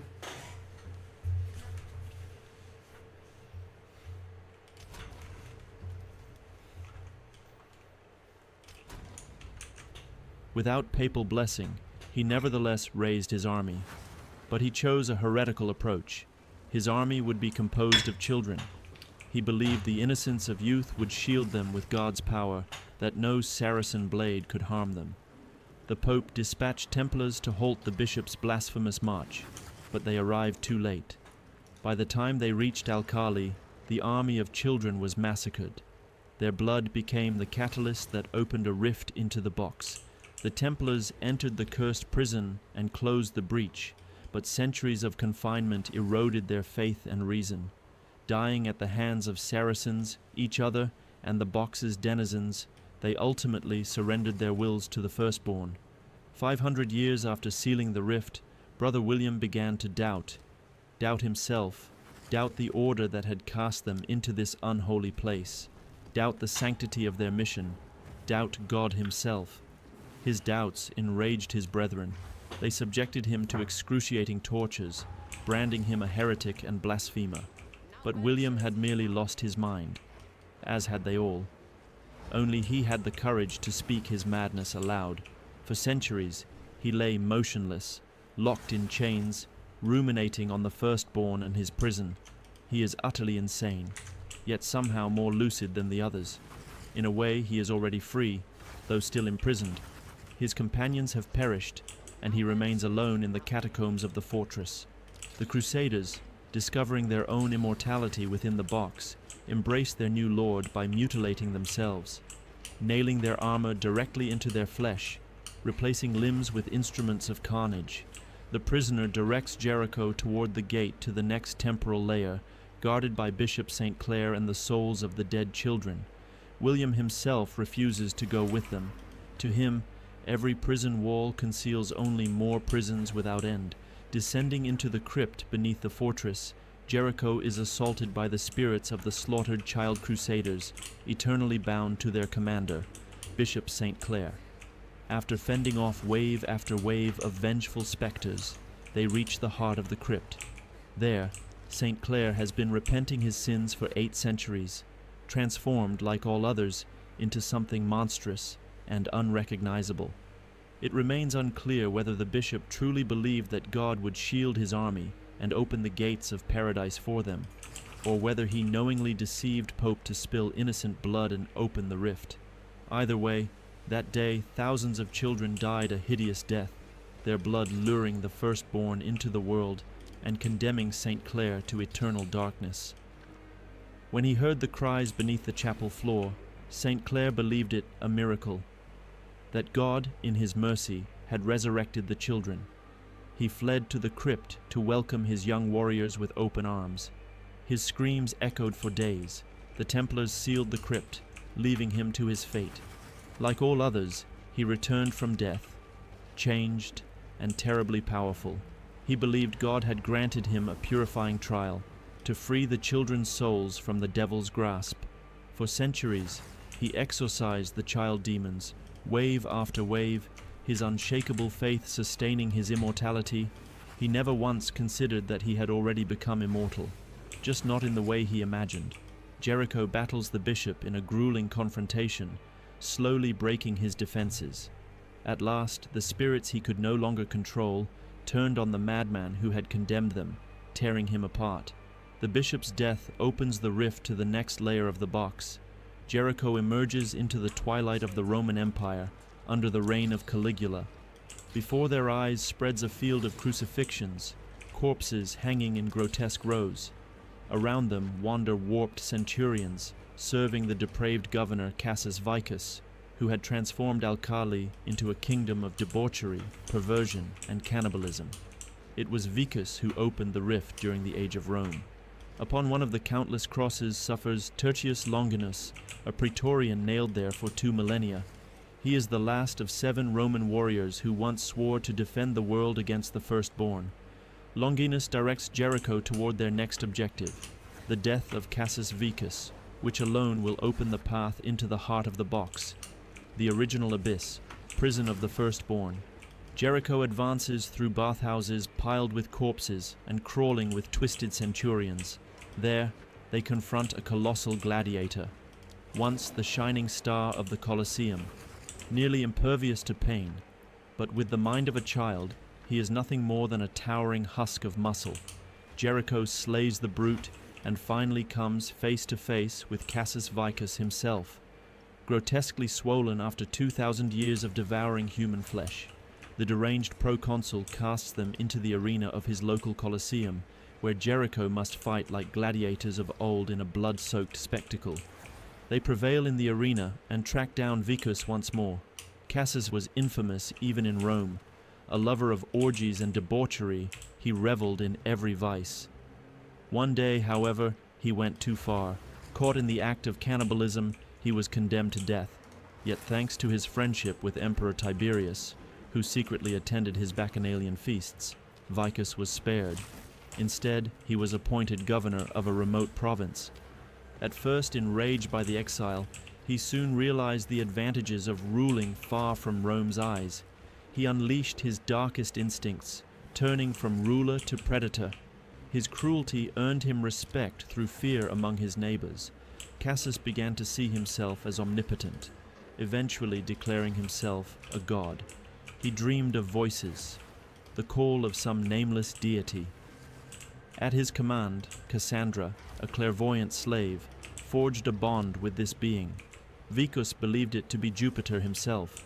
To claim his seat in Elysium, Vicus was told he must conduct a ritual and open the gates to endless feasts and orgies. He did so, and has not regretted it since. For 3 millennia, he has indulged in every pleasure without end, with no desire for it ever to cease. His death shatters the gateway to the next layer of the box. Jericho steps into a time long before Rome, to the ancient Sumerians, founders of the very order whose heirs they are. A Sumerian priest, Antadurunu, appears before them. He tells the tale of how the firstborn was first confronted.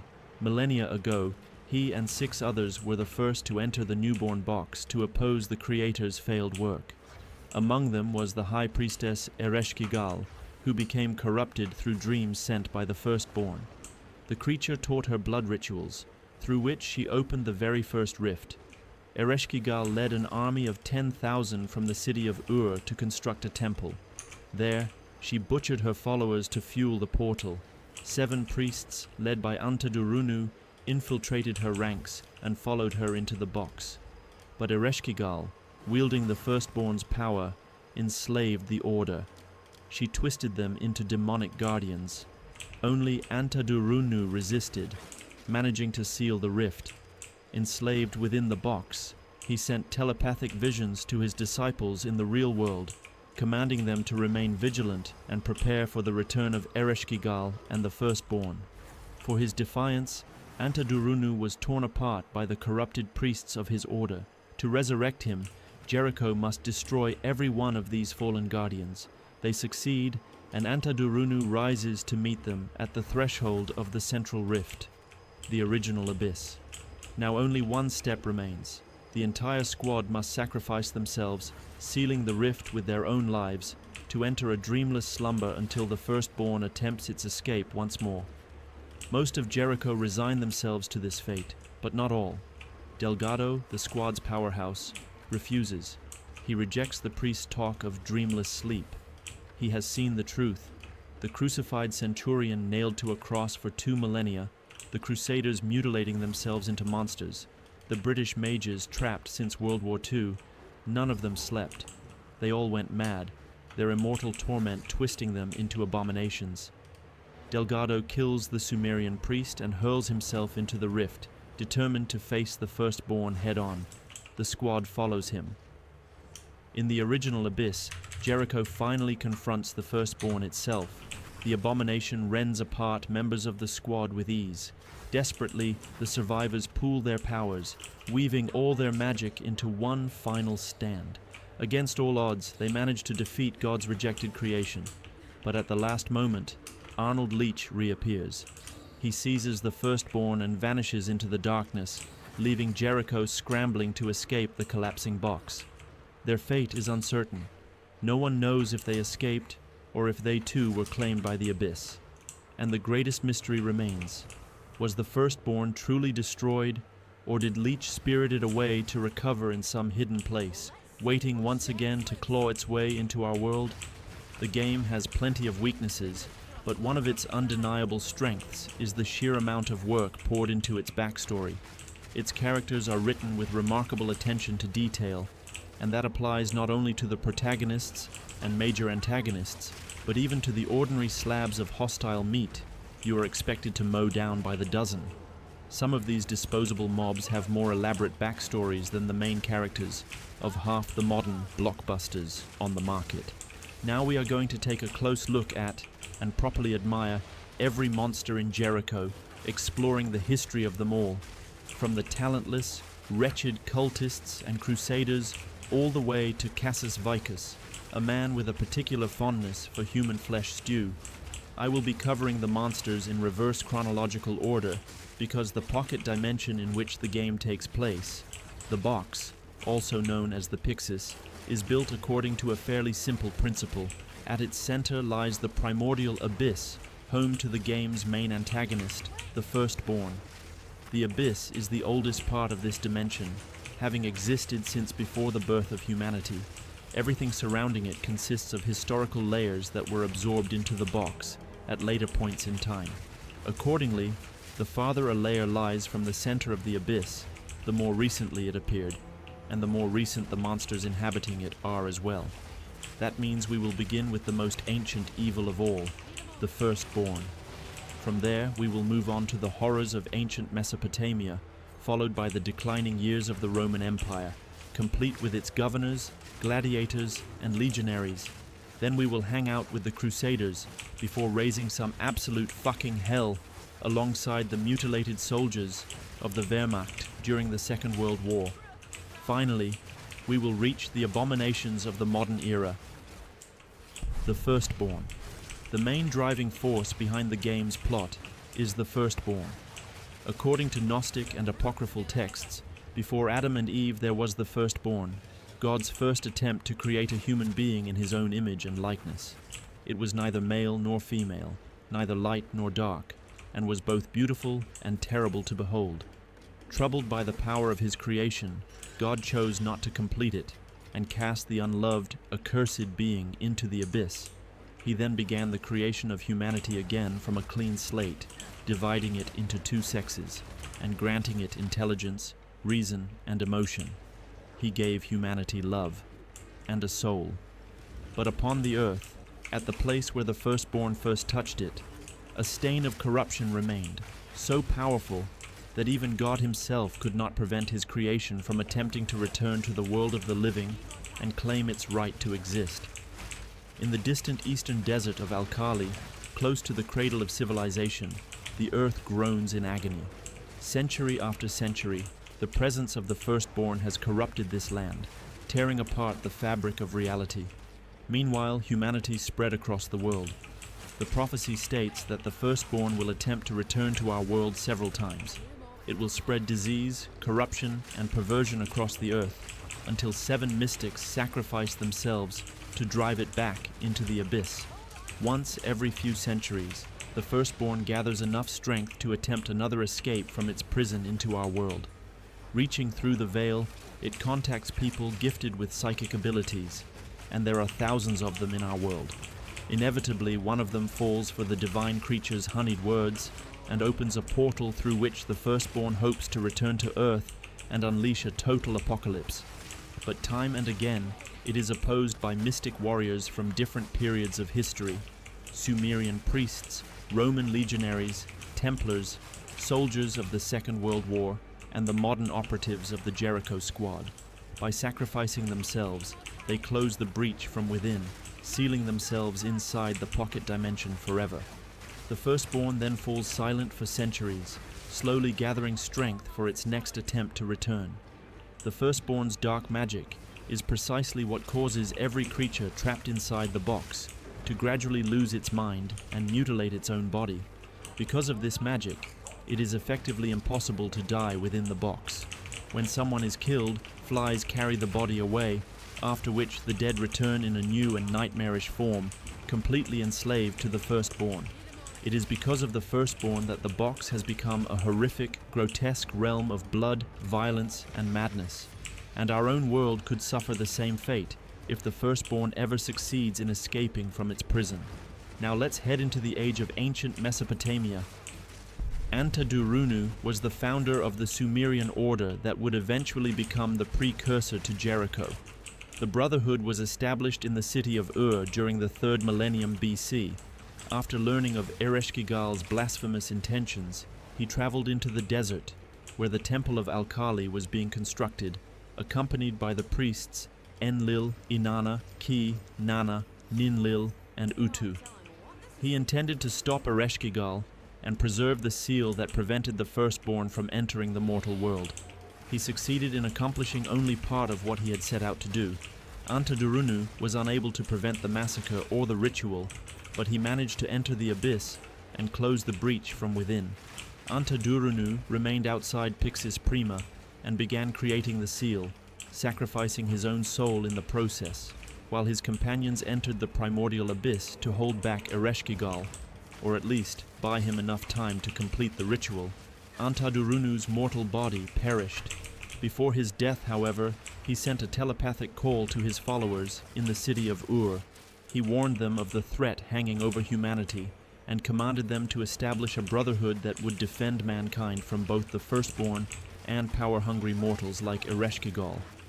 Each layer he added to the abyss represented another stage of the ritual required to seal the breach. Antadurunu alone was capable of performing it, because his soul had become bound to the seal itself. To complete the ritual, however, he needed to regain physical form. His resurrection required the urns containing the remains of his body, which were now guarded by his former companions. Ereshkigal enslaved each of those 6 priests, Enlil, Inanna, Ki, Nana, Ninlil, and Utu, transforming them into demons and appointing them as her personal guardians. Ninlil and Ki. Ninlil is a sanguimancer who empowers cultists with her own blood. She is confined within an iron maiden suspended from the ceiling, rendering her completely invulnerable. If Ninlil invokes a cultist, and Ki strikes it with her pyrokinesis, Ninlil enters a berserk trance. Kai is a master of pyrokinesis. She hurls devastating balls of fire, and her abilities perfectly complement Ninlil's blood magic. Enlil, Inanna, and the Sumerian puppet. Enlil will protect the priestess Inanna at any cost, even if doing so forces him to turn his vulnerable back to the enemy. Enlil fights through the Sumerian puppet, which hangs suspended from ropes and mirrors his every movement. The Sumerian puppet is a golem of flesh and stone, brought to life by Enlil's will and power. It was fashioned from the remains of the Sumerian soldiers who built the temple. The puppet mimics Enlil's movements, attacking with its fists and feet. To defeat the golem, the enemy must force Enlil to expose his vulnerable back. Without its puppeteer, the creature becomes nothing more than a useless mound of flesh and stone. Inanna draws the power that restores her health from the blood of the abyss's inhabitants. A mechanism grinds the bodies of slaves into pulp, showering the platform upon which she sits with blood. This crimson rain renders her completely invulnerable. Through the power of blood, Inanna imbues her warriors with supernatural strength. She will attack personally only when left with no other choice. To defeat Inanna, the flow of blood must first be cut off. Once the blood shower stops, she becomes vulnerable. Inanna was Enlil's companion, and whenever she is threatened, she will call upon him for protection. Nana and Utu. Flies are the source of Nana and Utu's power. With their aid, the 2 priests can teleport from one location to another, assail their enemies with swarms of insects, and invoke cultists. The flies also protect their weak points, their exposed hearts.